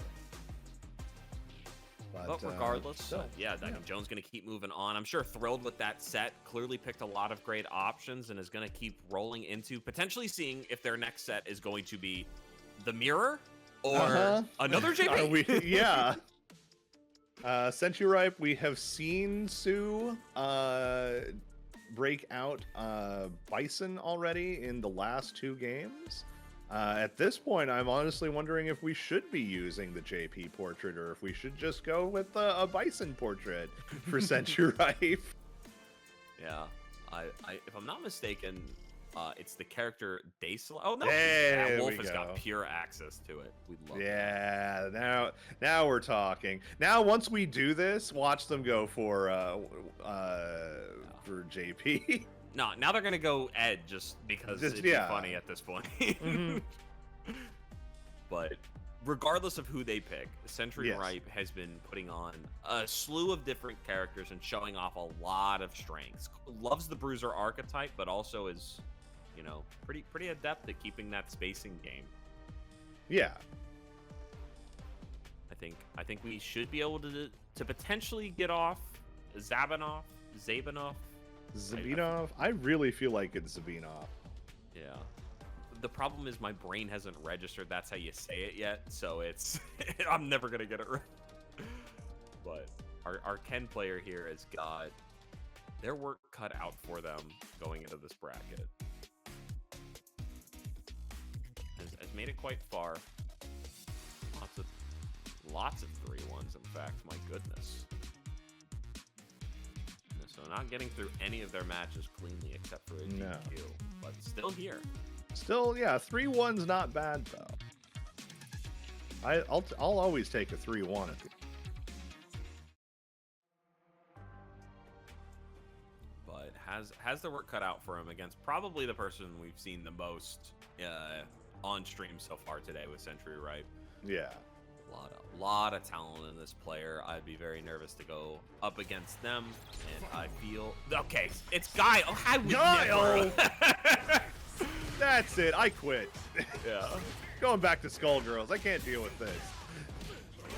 They can pick 3 characters, and it's still more predictable. I would not have predicted Guile. You know, I got mixed at character select. That's for sure. But in the meanwhile, let's see what they got with them. Right now, they're not playing Guile. They're playing a very rush-down Guile, I gotta say. This is extremely aggressive. Wake up level 1. All right, we're doing some zoning. Yep. And drive rush low. Another whiff punish on the throw, shimmying through. God. No, a bit oppressive right now. They did do my favorite Guile combo though, which is crouching medium punch and the crouching medium punch on the punish counter.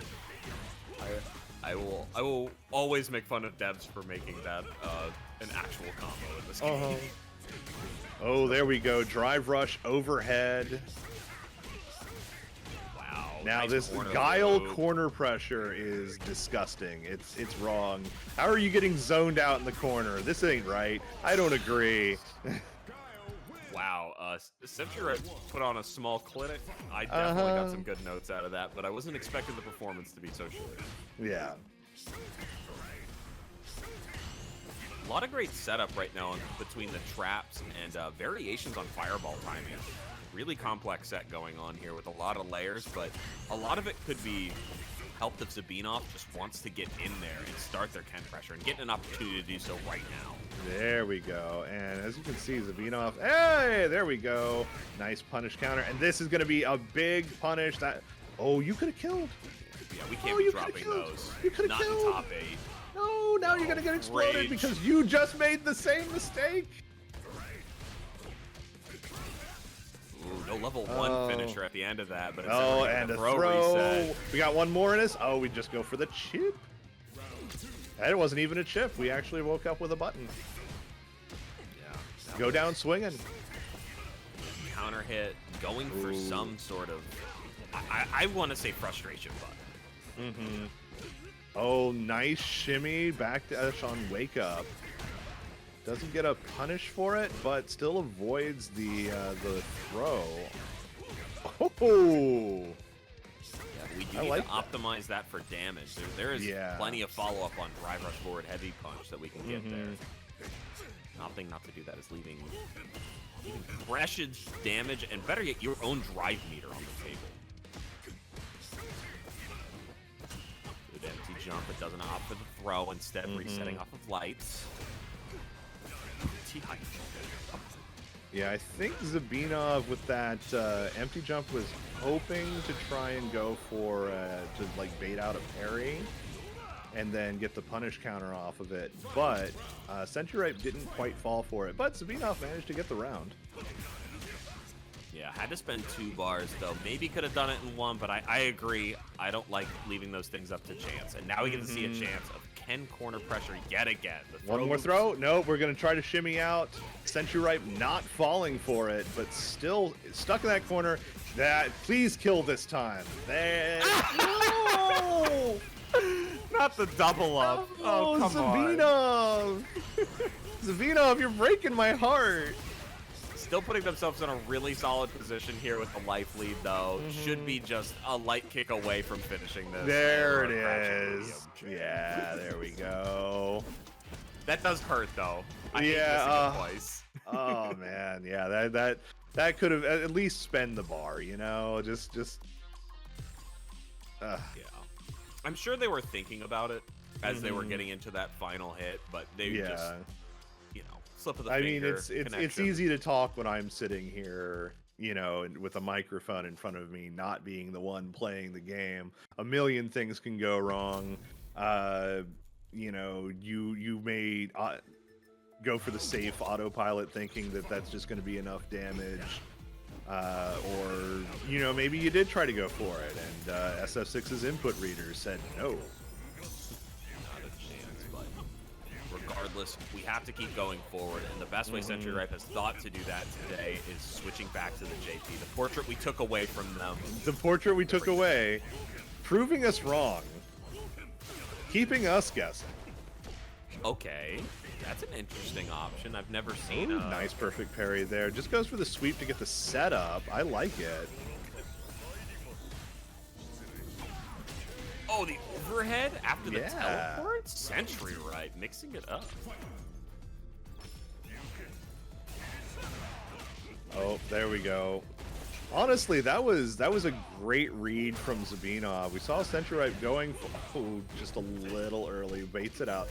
Going for the fake out fireball, and then, you know, going for the OD, and Zabinov actually sniffing that out. I love that pickup. Oh, last second gets the DI counter. Getting a few extra frames in because of the hit stun in between. Zabinov placing that perfectly. She gets a nice pickup here and set off for the dash pressure. I love when somebody's not parrying these mid-screen fireballs. There is very little risk to getting hit by those. Yeah. Take it and keep moving. Don't get fainted.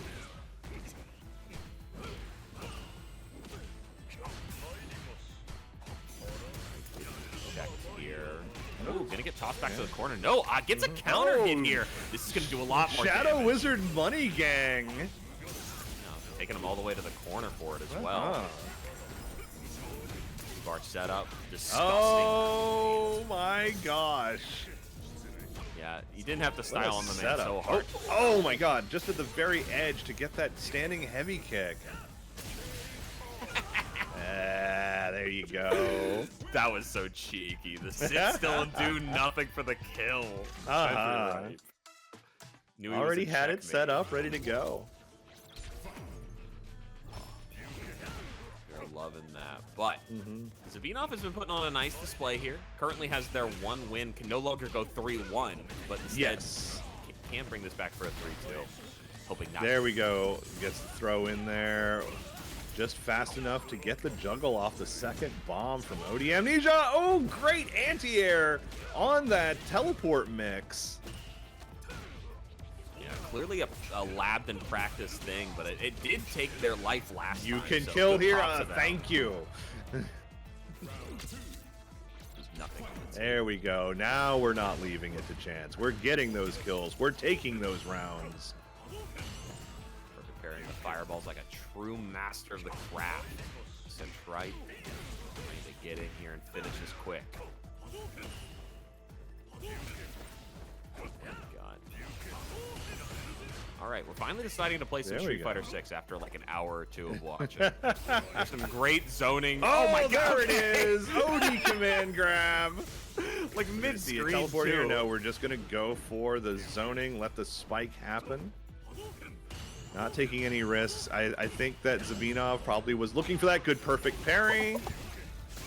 This is supposed to be hard. Yeah, it's like what, 2 frames? Ooh, perfect parry into the Shadow Wizard Money Gang. Goes for the teleport. Okay, that doesn't really accomplish a whole lot, but we do get the OD command grab again. Big damage off of that. Find himself in burnout. Does have the level Burnout 1. goes for the level 3. This is a great way to get that life lead back, or at least narrow it. Yeah, we're just gonna narrow it. But now we have the life. Oh, do it Oh, raw. with the stun. Such a good option. You should be able to kill here for sure, please. Yes. There we go. Zabinov ties it up 2-2. Very close so far. I don't expect a character switch, but we did go back to the menu, so it's not impossible. Will we see Bison this time? I don't know if Bison would be the right choice. He's but, honestly doing so well right now. Just stick to the I don't think character he needs you're to super mix it up. comfortable with. Yeah. I don't think we need to mix it up. But regardless, our players are taking a moment to think about their actions. What do they need to change going into this next set? Because even though Zabinov won, it was not without I don't want to say anything poor, but like some minor good luck intentions there, right? A few EX fireballs working out really well. Yeah, I mean, like, there's nothing wrong with getting lucky. A great deal of fighting games is gambling. We do gamble. They picked some great interactions to get away with, and it just worked out really well. So they just have to continue those optimizations going into this last set as they figure out what's going on. All right, we are waiting. Sentry. Zabinov, if he's able to convert, I mean, again, if we're not dropping our combos in the corners, I think Zabinov has got a perfectly good shot at this. But Sentry Ripe needs to hate to say this, maybe just play a little more patient, sit around and do nothing for a little longer. Yeah, like, it's definitely been a lot of like overcommits on some of like the fireballs and things like that. And the JP's fireballs are not something that you want to throw out like raw willy-nilly in this game, because of the fact that they are so easily just dashed or drive rushed through. Yeah. Or jumped over. So, it's not a safe bet if you're throwing those out. And, it's been the attempt at doing like the feint fireball and then the real fireball and trying to mix it up. But Zabinov doesn't really care. Is what it comes down to. Like Zabinov's taking the gamble of, well, okay, they did the feint first. In the next one, I'm going to take the chance that they're doing the real one. And that has been a gamble that has been paying off for them fairly consistently. Yeah, and if we can just keep these options going, we'll be fine going into this last game. But I'm not sure what the hold up here is. I don't know either. Maybe had a controller issue. Maybe just like maybe their roulette wheel of characters crashed while they were rolling down the street. Connection issue. Definitely happens. CFN, in its best form, still doesn't quite have all the perfections that it needs to keep it going here.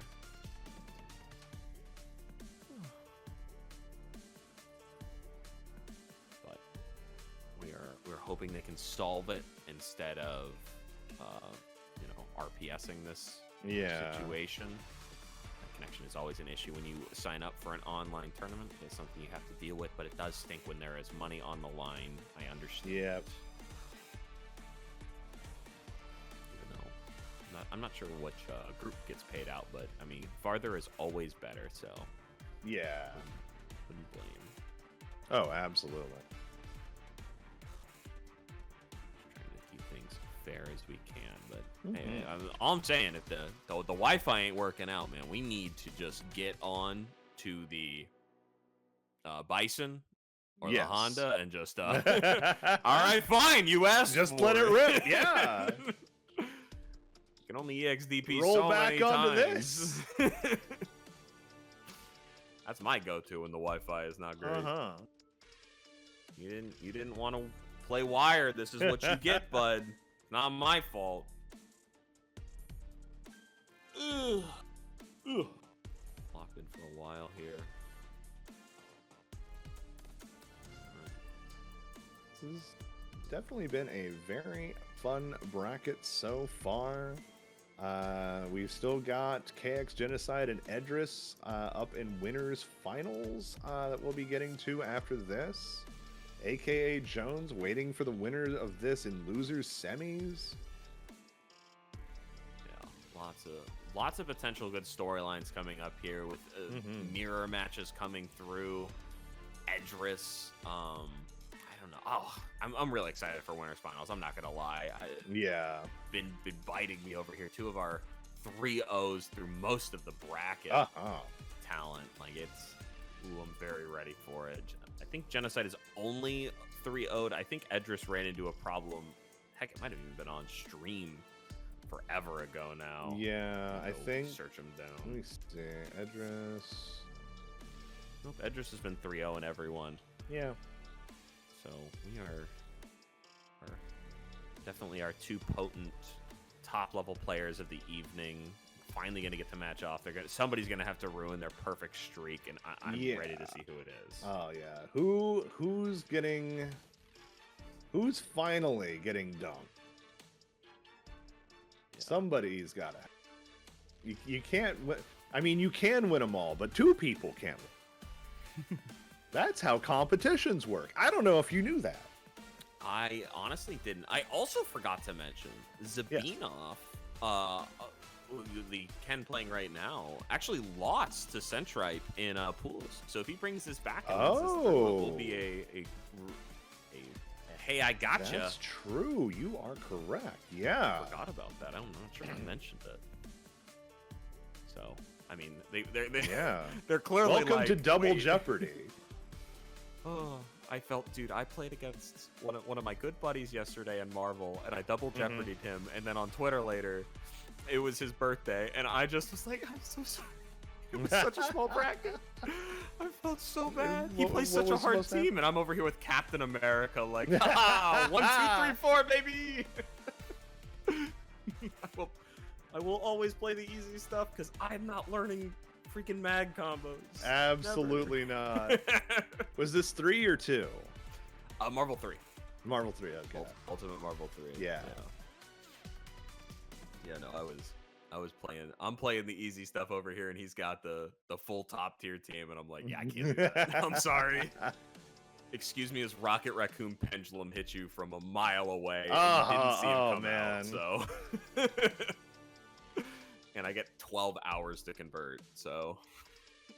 Yeah, Rocket assists are so good. Yeah, the only problem with Rocket is you have to play Rocket. That is. Yeah, that's the downside. But if I don't win with my point character, and usually like, all right, let's go next. Let's keep it moving. Yeah. But yeah, I mean, Marvel 2 had a lot of characters like that. It's just, like I would say even more prevalent, but yes. Oh yeah. Like I mean, Psylocke, for instance. It's just like, yeah, Psylocke assist, amazing. Team builder, absolutely. Eventually though, you're gonna have to play Psylocke.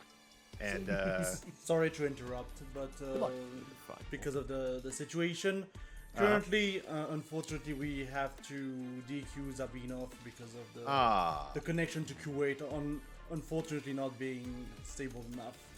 That's understandable. Yeah, I mean, still a great showing from Zabinov anyway. Heartbreaking way to go out, especially with it being 2-2. That really could have gone any way with that third game, but yeah, unfortunately, Zabinov does have to metaphorically go home. I assume they're home already, but yeah, unfortunately, Zabinov does have to metaphorically go home. I assume they're home already, but Could be anywhere. It's my least favorite way to concede, but once you realize you're so close to the money and you want to stay in this tournament, it's like, okay, like the 160 MS was fine when I was winning, but my gosh, if I get hit with this light that I definitely parried again, please. But I don't know. He was doing pretty solid in that. Yeah, absolutely. I mean, it was. I didn't feel like, you know, matches were being won or lost based purely on the connection, but I'm sure the players in the match probably felt differently. Yes, and that's always the case, right? We see half the show, we see a recording. You know, it's all we're watching is an approximation of the match. We're not even actually feeling the match itself. So, you know, it's unfortunate. And best wishes of Zabinov, clearly a very talented player. Keep playing, and we hope to see you at the next VGO in a bracket with just a little better netcode, so we can get those connections down. And obviously, you know, tons of like Middle East tournaments. The Middle East Street Fighter scene is actually very strong. You know, they're out there, they're doing work. And you know, but trying to tie 3 continents together is definitely very tricky. Yeah. We've done the best that we can today. 2.5 continents at least, North Africa. Yeah. Did we have anybody from Africa in the bracket? I'm not about to call out how bad I am at geography just quite yet. Yeah, I'm gonna be real honest. I did have to Google a couple of flags quietly while we were working here. Hey, you're better than me. I arrogantly would have just said it's just a country I don't know. So yeah. Shout outs to Americans. We're ignorant. Well, hey, they don't know all of our 50 state flags. Yeah, and neither do I. God. So yeah, I have no idea.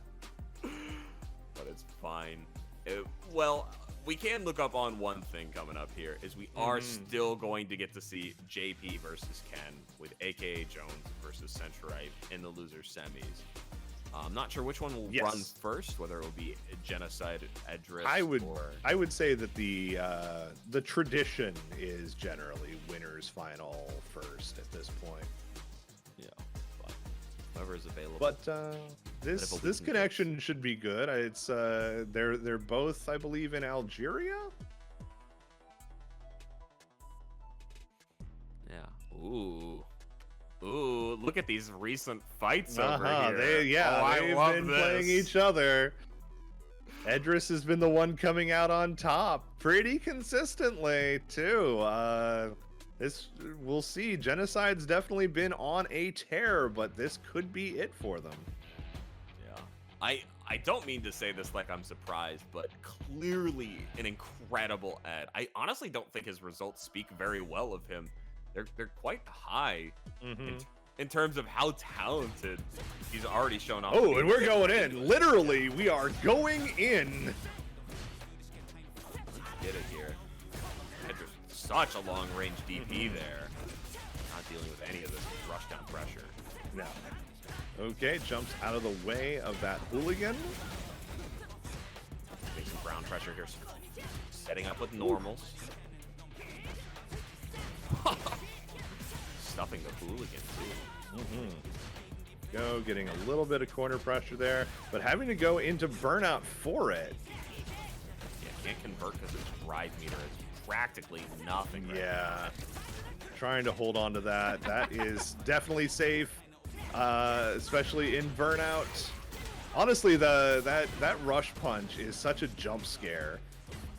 Like, I know you have to spend 1,000,000 years holding heavy punch to charge it, but man, when it comes out. Yeah, oh, no pickup there. Again, doesn't have the bar to pick that final bit up. Oh my gosh, level 1 here? Level 1 definitely jumps. It doesn't matter, DP! Not even DP. I think that was DP, right? Was it? I'm not sure. Maybe it was. I'm so used to only ever seeing the EX version of Psycho Knuckle. That's totally fair. Psycho Upper. Sorry. Psycho Knight. Hey, there it was. Yeah, whatever. There we go. Doesn't get the cross cut on the DP because it comes out so late. Have to buffer it way too early. Meantime, Genocide looking very happy. Oh yeah, multiple hits. Screw your DI. Oh, anti-airs. I genuinely don't know how she didn't get hit there. That was such a strange interaction.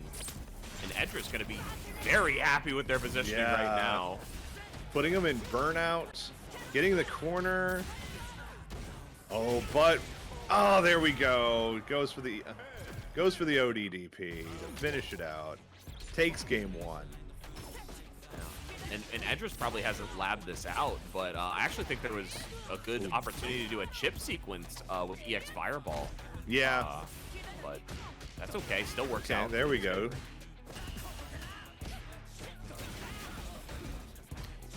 Just battling across the screen. Getting these small hits. That could have been dangerous. Yeah, okay, there we go. That is the DP. Might be everybody. Doing just fine. All we got to make sure is Edris keeps these combo conversions my up, and he doesn't seem to be slowing down. This is high octane play from both players. Oh my god. Street Fighter 6. Yeah, I mean, we already knew Genocide was going to be taking as much damage as they possibly could, but Edris feels like they've also knocked up already going into burnout. Eats a DI for it. We tried to get a nice little sway there, but instead getting tossed back. Yeah, I like using the level 1 for the corner carry. Oh my god, the in-between shimmy? Nasty. No reason for this. Oh, not the day one! Yeah! Nice throw out of the cross-up there. Oh, but that is a kill! Oh, that level 1 Genocide never does a kill. Yeah. Huge damage, but very backloaded damage on that. It almost feels like it has like an execute. Right when you get close to the death. Woo! Reset. There we go, throwing Genocide into the corner. Just like that, Genocide battling back out. Nice DP against the dive kick. And it really does feel like they've started to getting away with a little more of their pressure sequences and being a little more honest about their throws as well. Yeah, we're seeing also Edris catching on to a lot of Genocide's shimmy attempts, not really falling for the bait, but even still, the pressure that Cammy is able to put on, even if you don't, get the whiff throw, you're still getting the pressure off of that back heavy punch. Oof. Absolute heartbreaker on the missed combo there. So uncharacteristic from Edris, but frankly, Genocide also being uncharacteristic with backing off and playing patient for a second.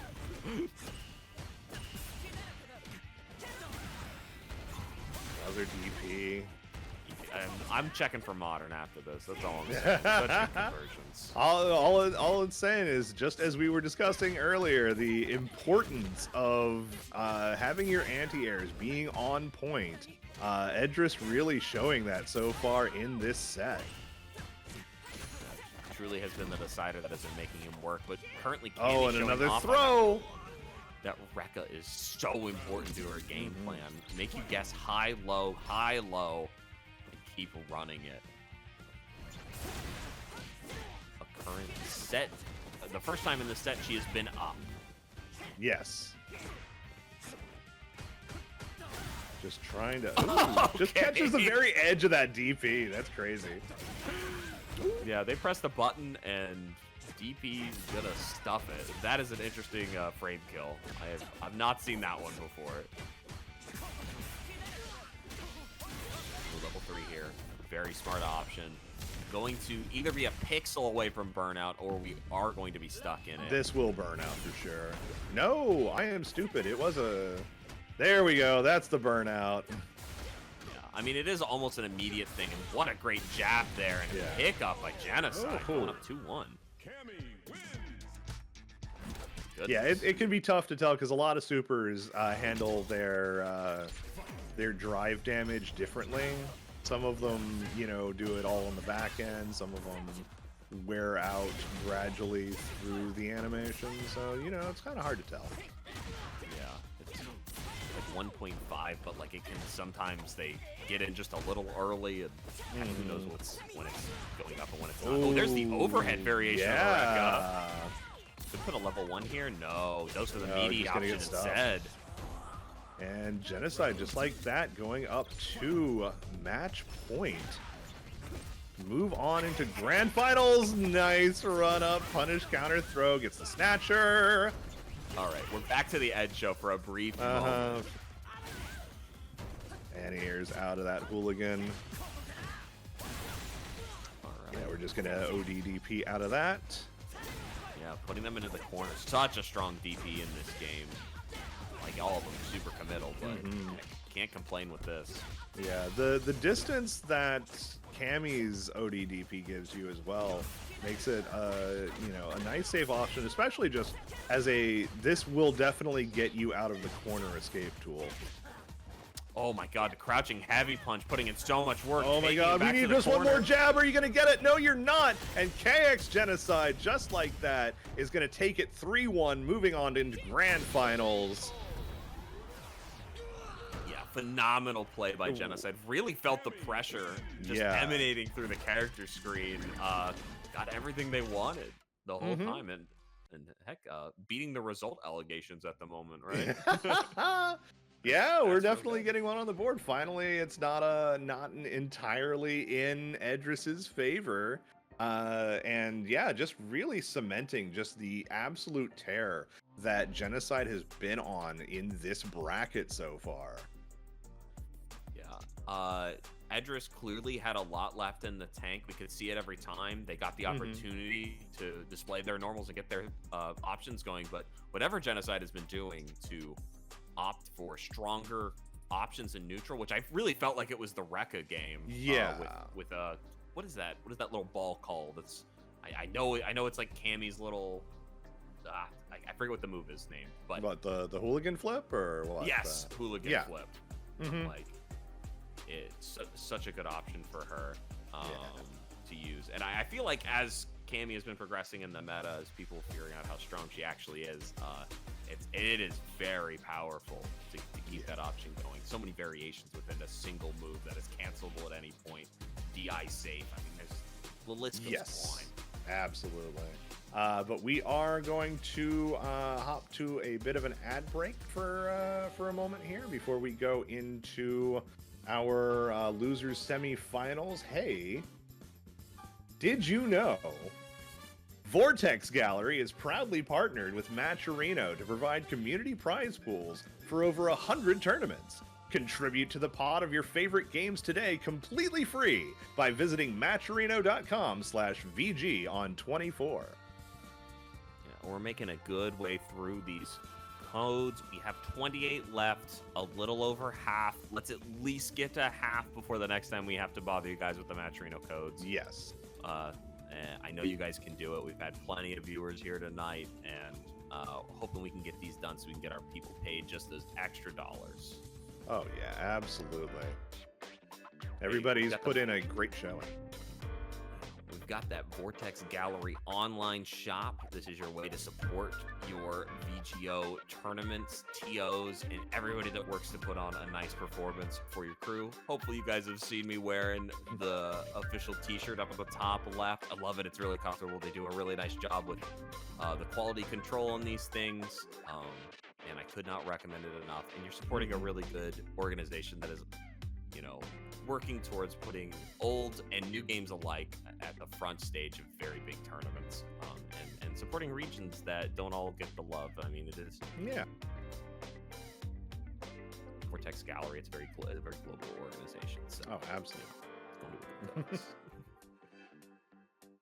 Yeah, very, very glad to be involved. Speaking of getting involved, Vortex Gallery returns offline to Frosty Fausting's January 23rd through January 26th. Bring your own mix to 4 days of community at Frosty Fausting's 17. Stay tuned to the @Frosty Fausting's official social media account for updates. yeah, this is definitely going to be great. We have been singing the praises of Frosty Faustings all day here. A great tournament. If you want a good time in the cold tundra of Chicago in January, I highly recommend Frosty Faustings. Gosh, I almost hope the wedding gets canceled so I can come out and hang out with you guys. Fingers Just have and the wedding crossed. at Frosty. I wish he was a fighting game nerd. He's just a normal. Oh man, yeah. Sort of, not like all us awesome people here. I would so much rather be in Chicago, but it is all right. We got 21 amazing games coming out from Frosty Fausting with plenty more to come. I'm sure they will be giving out many more opportunities, so stay tuned to their socials to see which games, if your favorite, shows up on their lineup. Yes. And of course, our host Matthias Wolfbrock bringing you a video series for up on YouTube for Rivals of Aether 2. Rivals of Aether 2. Yeah, this is going to be a French-made one. It does have English captions. It's very well produced. He's put a lot of time and work into this. If you guys have a free moment, please go over and subscribe to his YouTube. Go check out this video. There's going to be more in this series. It is not purely for Rivals of Aether 2, but it's really well done, really well produced. And you're helping out the guy who's running your tournament today. There's no better way than to do that, other than potentially just following this channel and staying up to date with TV officials stuff. Yeah, definitely. Yeah, that Rivals game is whack. I've only played it locally. My gosh. Yeah. Well, what was it? So, like, our local has, freaking Smash and that stuff together, and they put me against, like, one of the best players. I was so mad at them. We have a bracket to look at instead here, instead of me getting bodied in person. All right, well, we are moving into losers semifinals. We've got AKA Jones versus Centurite. Great showing from both players so far. AKA Jones with that extremely fearsome Ken. Very patient play from Jones. Good spacing. Does a lot of like just getting into position, getting you in the corner, and then waiting for you to try to hang yourself, getting out. Then Centurite, JP, but also like 3 other characters. Bison, Guile, and Honda. Yes. So that can really, basically we're pulling the lever on the slot machine, seeing which character we get this time. I'd be very surprised if we don't get a new one at the beginning here. Yeah. I'll be surprised at this point. Okay, Bison this time. I like this option. I'm not sure if we've actually seen it against Ken, but still a really solid way to go here. We've set up the poison. We're getting things running here. Yep. Oh, there we go. Manages to get a hit to deactivate the Psycho Mine. Ooh, very arrogant towards the +1 on that forward heavy punch there. Ooh, finishes the Rekka sequence even on whip. Oh, should be able to clean up here. Yeah, nice. Jones. I forget if Jones was the one having a little bit of trouble confirming the final hits of their combos or not, but regardless, cleaning up there. I think that was Zabinov maybe, but it might have been Jones. Yeah. I think they even played the same Ken color. Yeah, they're just playing default Ken.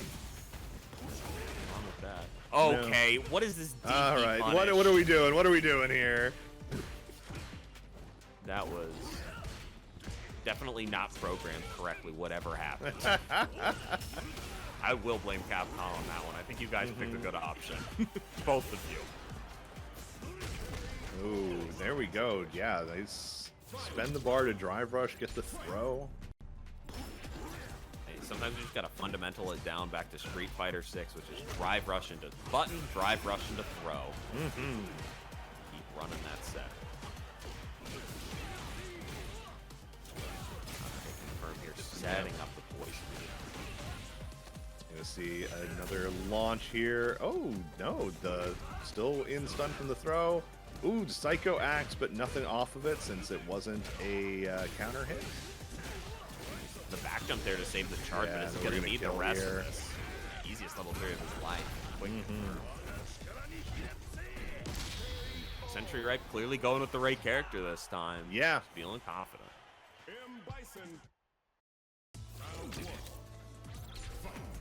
I think it's a good call, just because while Bison does have that weakness when it comes to reversals, I don't know if the need for those reversals is as great against Ken, especially the way that Jones likes to play, where it's a little bit more patient rather than like just crazy rush down. Yeah, and Ken is such a deceptive character once you get into these better brackets, because you're gonna think something isn't a safe jump or something isn't this, and then you're gonna DP, and then he's gonna hit you for an infinite amount of damage. Yeah. Do yourself a favor. Nice Hold counter it safe. DI. Oh, do we have the DI combo? We're not waiting? Oh my gosh. All right, Sentry, I need you to pick somebody else.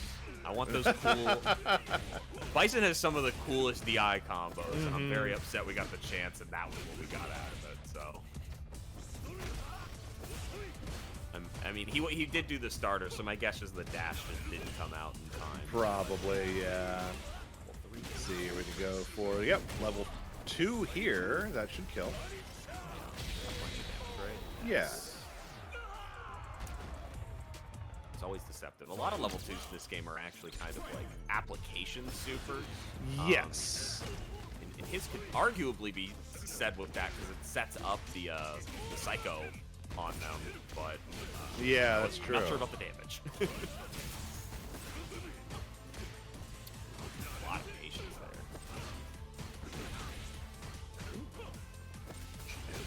Frame trap off of the scissor kicks there. The back yeah, we're gonna go for the level 3 here. Try to get burnout off of it. Not quite enough, but one more blocked hit. Not even gonna get the block. Can't kill from there. Oh, there's the burnout though, and this is a tough position for Sentry Ripe to be in. Oh, it could have been it. Oh, it's a little late on that punish. I think they were still landing. Yeah, he got exactly what he wanted in the end, but I don't think he was just ready for the DP to whiff so hard there. Oh my goodness. Yeah, could have gone really bad really fast there.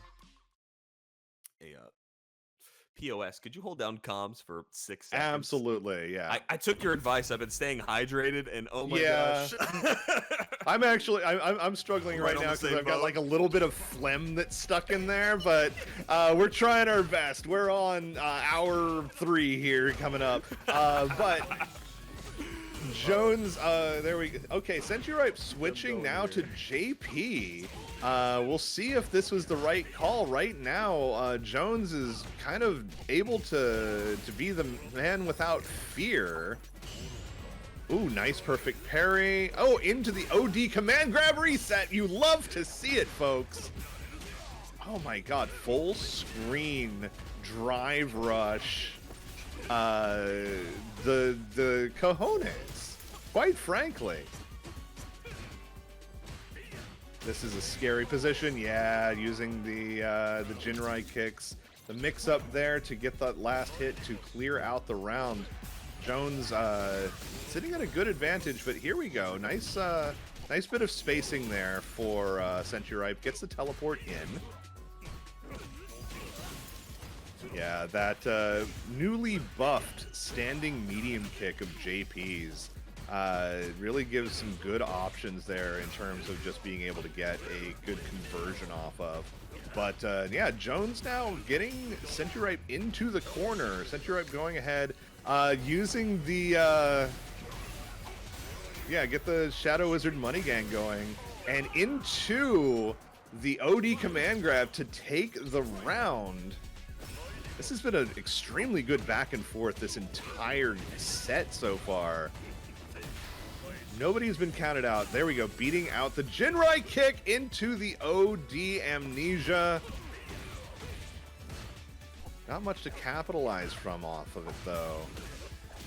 Ooh, there we go. Like this time around. Oh, what do we got? We're going into... Yes! Beats out the drive reversal using the level 2. That is such a smart play. And this is a great position. Oh, try... Yeah, buddy! There we go. Oh, man. Yeah, Centuripe with those teleport mixes definitely been working out really well, especially with the cross-ups there. Round start overhead is definitely a poetic way to get yourself started. Yeah, once again, seeing another one of those full screen drive rush.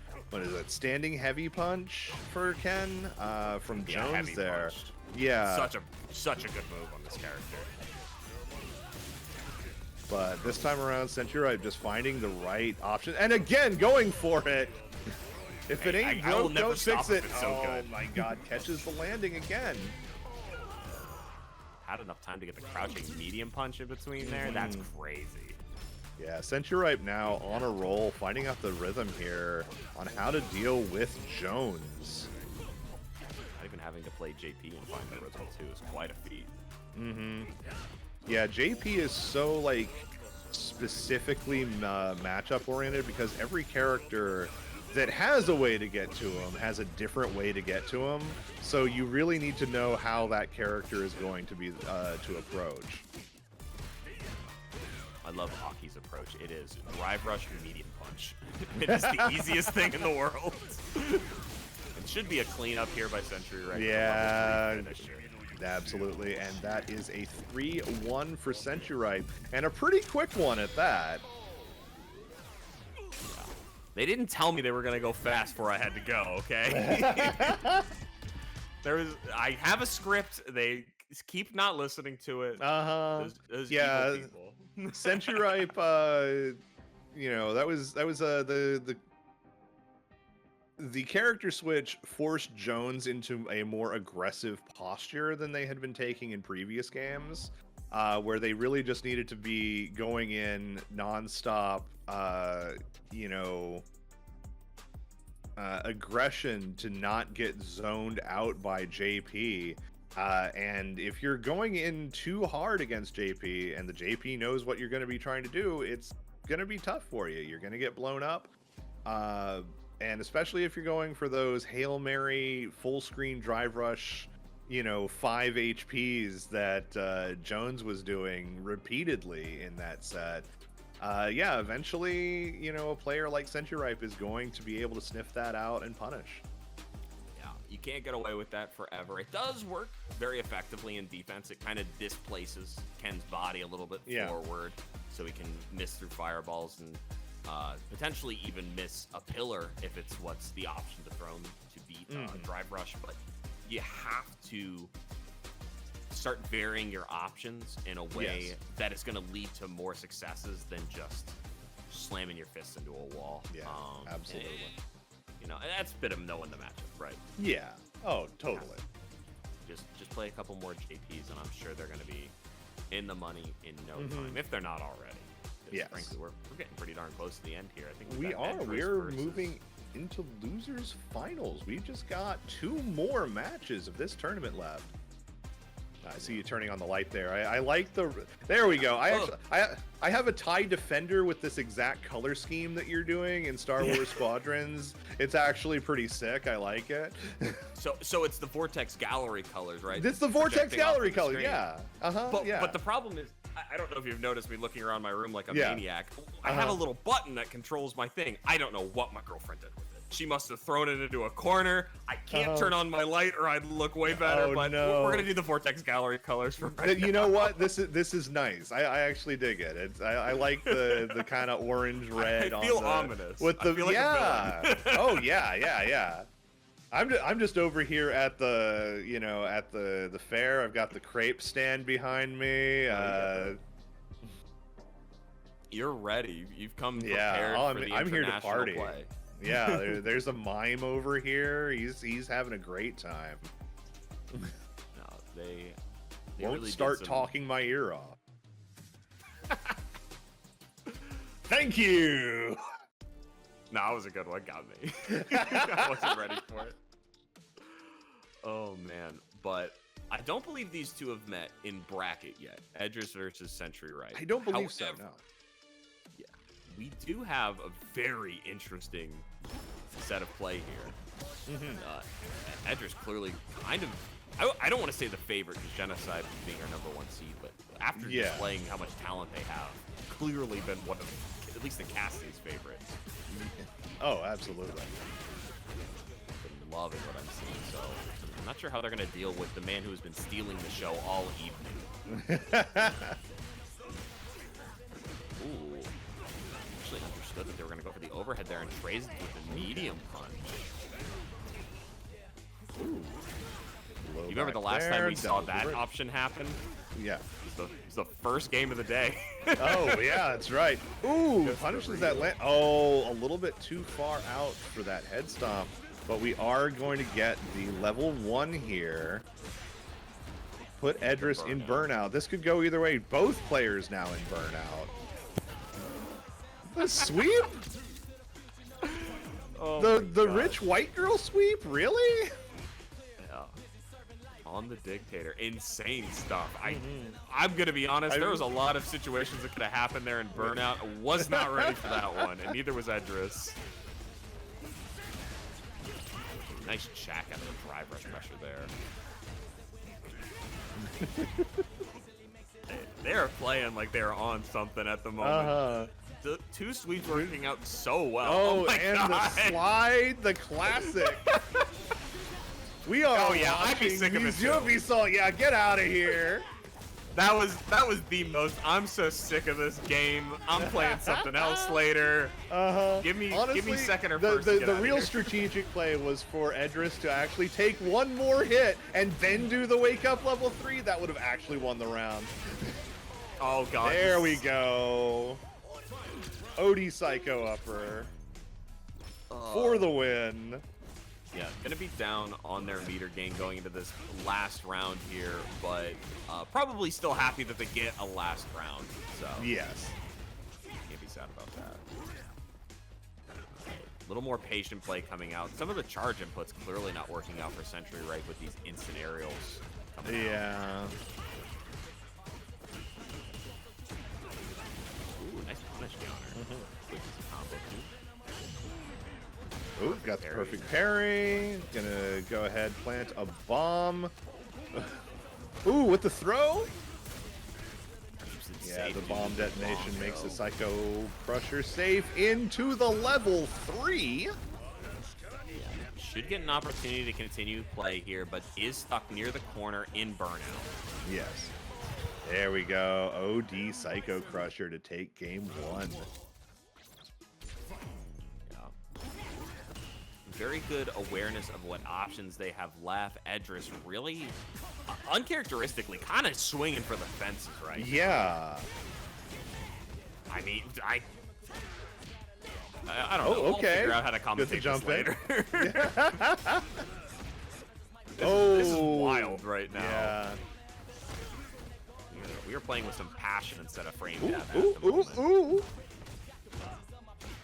Yeah, this is very much an all heart type of match. Another throw for the win.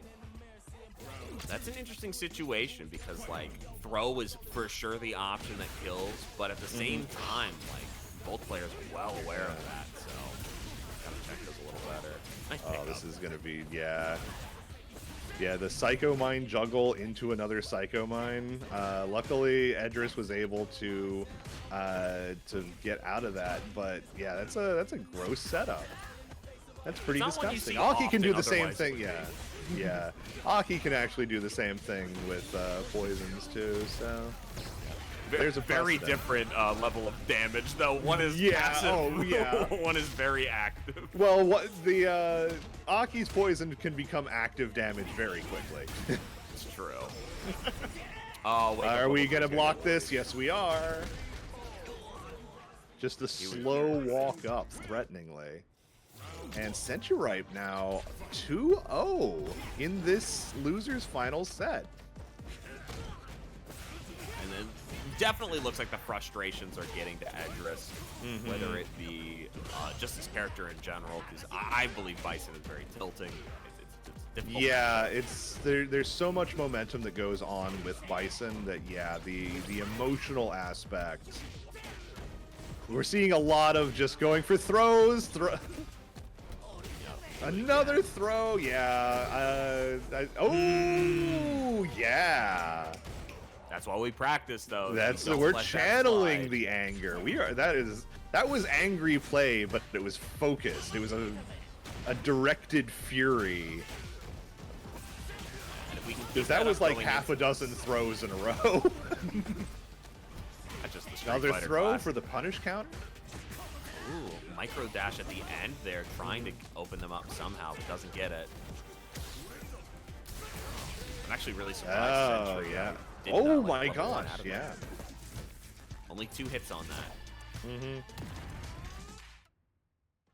Good stuff. There we go. Are we going to see a character switch already? What? That has kind of been the Century Ripe special of lose a game, switch characters, try to keep the opponent on their toes. Yep, and try and run it with something else, but I don't know what he'd switch to. I mean, probably just the JP, right? It's definitely his main, his tried and true, but the Bison getting 2 games, I mean, that's a big shift. That's gonna keep him pretty happy for we'll find out, because I had the on attent do combat sign. No, we're sticking with Bison. Yeah. And there is always a precedent for taking your time, getting out of a match. Oh my god. Okay, that was Let's Go Gambling. Yeah. Let's collect our thoughts. Let's play a little more preserved. Never. No, don't stop. But yeah, Edris now seems like they're finding their rhythm a little bit more. Calm down. If they're able to weather the storm for 2 more games, though, they'll be putting themselves in a really good mental space to take on somebody so aggressive as Genocide. Yeah. Needs to keep the pressure going deep. Oh my god, nice psycho upper. Oh, it was a little slow on it. Yeah. Oh, we dropped it, though. That is extremely unfortunate. Woo! Projectiles, baby! Level 1 is not projectile invincible. Yeah, honestly, one of probably my favorite parts of Street Fighter 6. Really good change. Love yeah. Yeah, if you want projectile invincibility, you got to do like the full level 3. You're not getting this for free. Or even some level 2s. Wow, getting away with that again. Okay, level 2 is also, yeah. Oh, it was going! I love that! The level 2 baits? That was we've disgusting. seen Edris do that before in this tournament, too, back in, like, round 1. That is so nasty. We're gonna find ourselves in burnout here, but needs to optimize this damage. Oh, are we gonna get blocked? We are. And Edris now ties it up 2-2. Alright, now we see the character switch to JP. Yeah, I gotta believe. Hey. Does it prior to us even being able to switch to spectator mode? That was locked and ready. Alright. Definitely. Okay, there we go. I'll never say that was a fluke of a round between the Bisons, but yeah, he had to find his rhythm and what he was doing there prior to when he was available to him. Yes, absolutely. But Century Ripe now, you know, so far leading, getting Edris into burnout.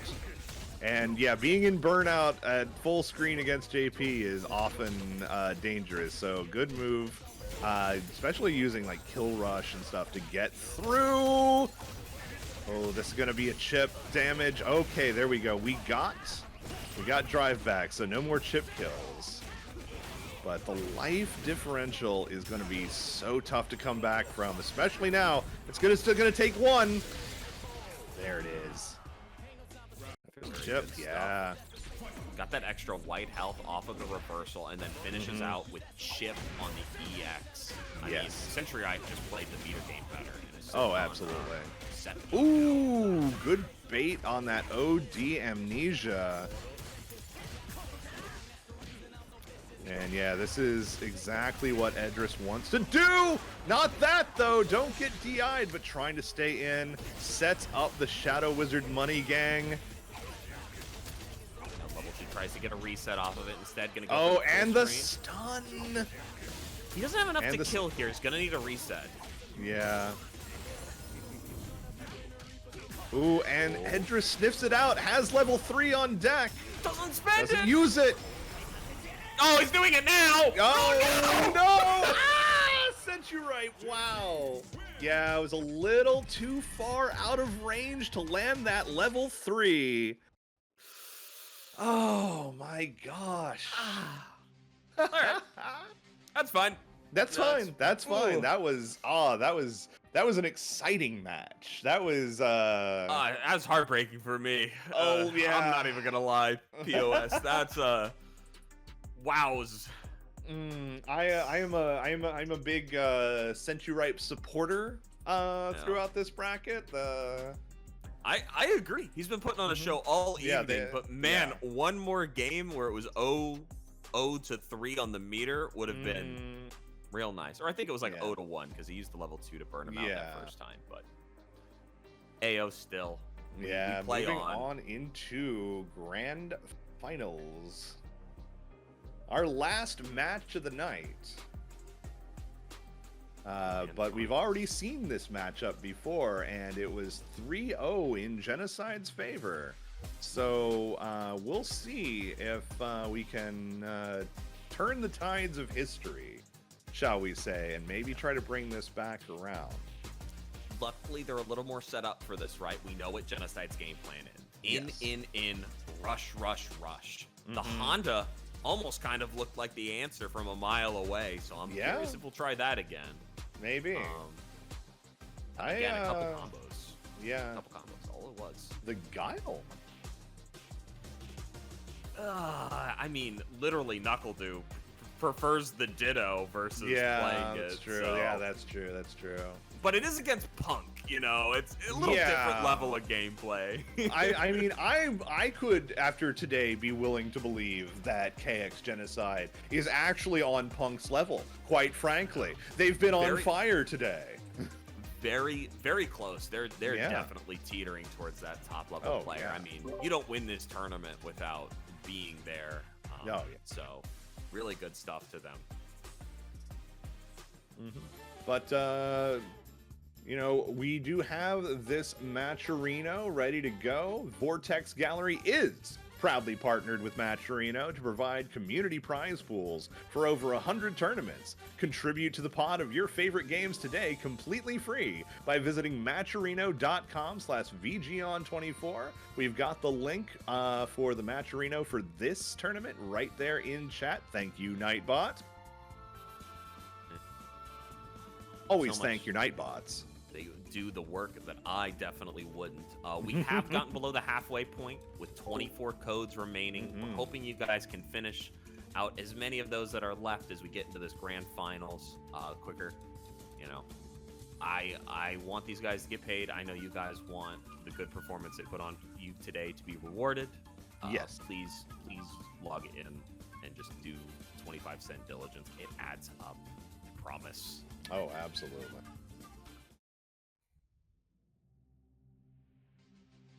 Following this, we do have the merch for Vortex Gallery on. Like, oh no, we're going straight into right. But I mean, buy a T-shirt. 956pro.com/shop. Buy the T-shirt. Heck yeah! And I know who definitely will be winning it with their $100 earnings over here is either Genocide or Century Ripe. Yes. So. Yeah, the tail is definitely the 3-0 looming in the back of Century Ripe's mind. A lot of fear. Having to come back, have to win 6. Got to get the bracket reset and the championship win for Century Ripe. That is a heck of a hill to climb. KX Genocide just needs to wrap this up, get another 3-0 on the board. Can they do it? We're about to find out. Yeah, goodness. I gotta find out about the Saudi Fighting League, because this guy's getting 5th and 9th around here. I have got to see what the rest of the talent is. Yeah, there's got to be a stream out there for him somewhere. It's SFL, well, Saudi Fighting League, SFL.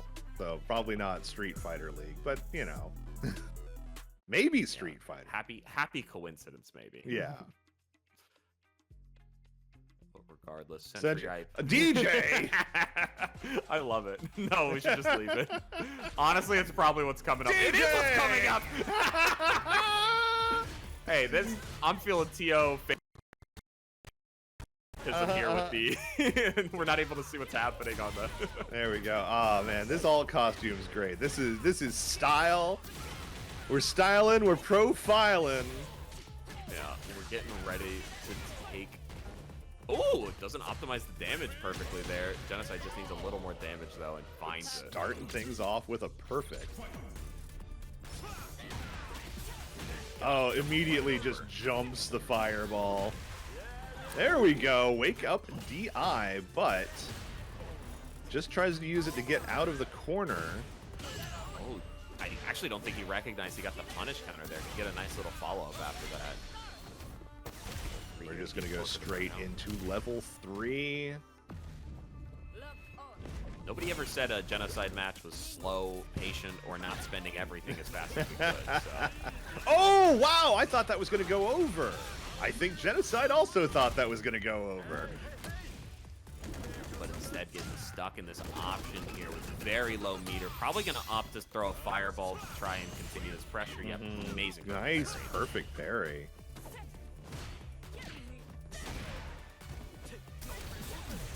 Oh, there we go. Yeah, we're going to be able to wrap this one up. Easy peasy. It's interesting. Opted for a much harder combo than they needed to finish that, but that's all right. You know what? It's all right. All right. Are we on? Oh wow! My gosh! Our players have done this to us. We instead have to go along with the circus. We are out in France. Did he go Zangief versus her last time? I feel like we've seen this matchup at some point. We've seen we saw Geef versus might have been Bison. Bison, that was it. Yeah. I'm like, yeah. I understand this matchup. On paper, it kind of looks pretty good, right? This character that wants to get close to you is like, well, but I don't actually. Yeah, this is a thing that could work. Paper, it looks great. Any Japanese player will tell you that Geef somehow wins this 9-1, but I don't know. I'm not sure if I'm convinced. Yeah, and finding a nice burnout sequence here. Ooh! Empty jump. Yeah. Got away with like an extra medium punch in there as well. Level 2 is available. We're not going to be able to find a convert there for it. We have no air grab. Definitely finished it. Yeah, there were a lot of opportunities that I think if Senchu perhaps was more practiced. More practiced with Geef, that there would have been a win on the board. He's there. Not even quite getting the SPDs right. I love it. By the way, when people make fun of Masters rank and they're like, yeah, it's pretty easy to get to, this is what we mean. Yeah. It's a matter of patience more than skill. Yeah. So that's why I'm in Diamond. Could I get to Master? Yes. Do I want to take the time to get there? But in the meanwhile, Genocide making a quick run of this tournament, trying to go through grand finals here with a 3-0, and Senchu is going to give them this matchup all the way through. I think Senchu Ripe has dinner ready, I think is what's going on here. I'm getting hungry too. I feel it. Well, considering they're on a different time zone, hopefully they ate before this. What time do people normally have dinner in France? In France? Yeah. Hopefully not 11 o'clock. Oh yeah, fair enough. I mean, I tend to have dinner around 11 o'clock, but I work nights, so fair. The genocide eating it up right now. We're going for a hard read. The skies may be protected, but the ground war has been lost. Time to use the English Air Force right now. Meaty setup. Up. I think we rage quit. Yeah!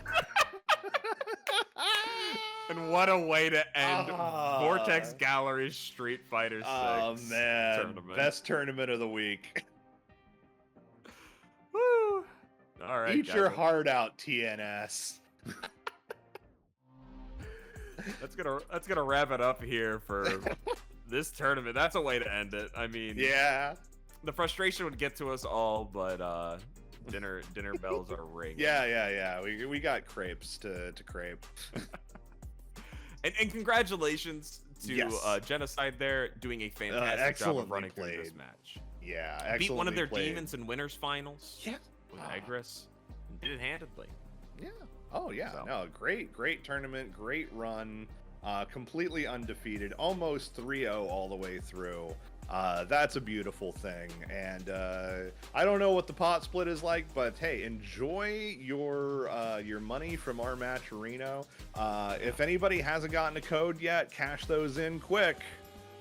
Yeah, we are definitely approaching the end. These will be open for just a little bit longer, but Vortex Gallery Online is ending here soon, so if you've had a favorite game and you haven't supported it through your Match Reno codes, please do so very quickly, because you're getting through these brackets quick, and this is also our final one for the European circuit. So thanks to people that have come out to so many of these, and thanks to all of our runners, of course. I mean, there's been a ton of events this week, so hopefully you got to catch a whole bunch of them. Yeah.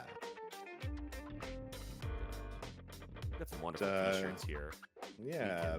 Support our TOs, support Vortex Gallery Online, and show that you were here for 2024 with these exclusive 2024 designs. Extremely exclusive. I know I'm gonna wear mine. I'm gonna wear mine to what was it? Freaking Frosty Fausting if I end up going. Yeah. I'll show off the support. There's no better time than to buy a short, support your TOs, and keep things moving here. Absolutely.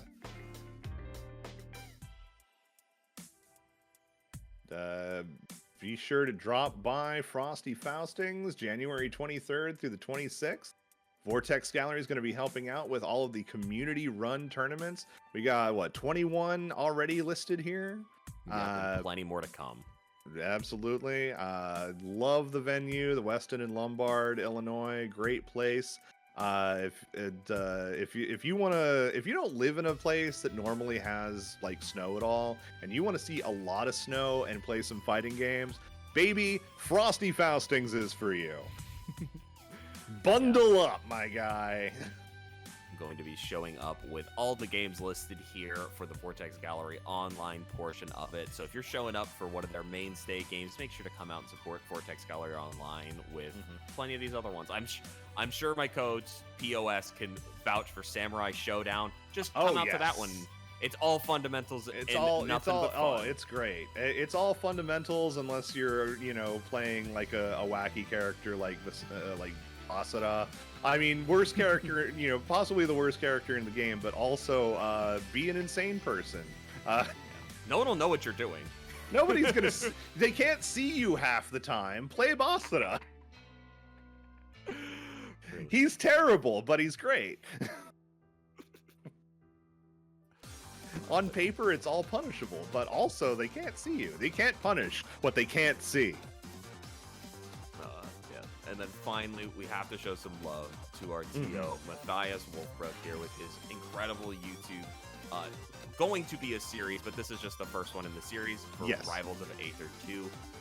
It is a French thing, highly produced, really well done.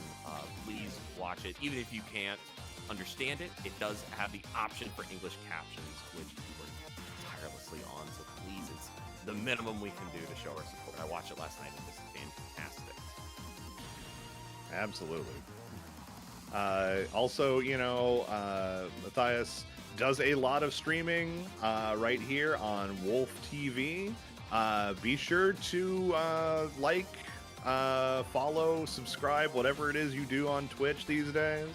And tune in. We've got a bunch of great tournaments being held all the time. So highly recommend. Great TO, great streamer. Great YouTube.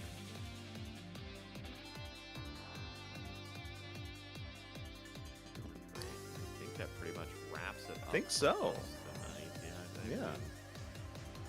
Well, I'm sure they're probably getting the top 8 graphic ready so they can show that off. Oh yeah, 100%.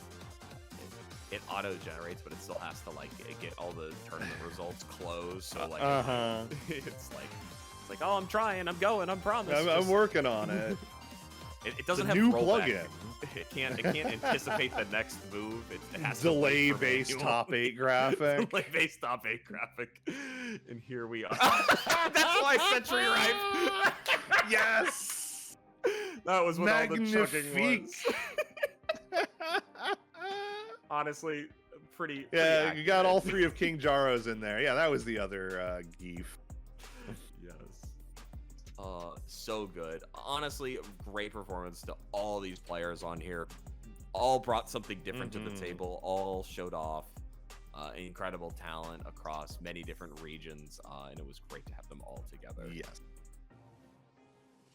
And I'm happy to have been invited to help holler about video games for this. So I want to thank everybody from Matthias to to 956 Productions for, you know, at Vortex Gallery, everybody for having us on so that we can have a great time. And my God, it's getting even more sinister in your room.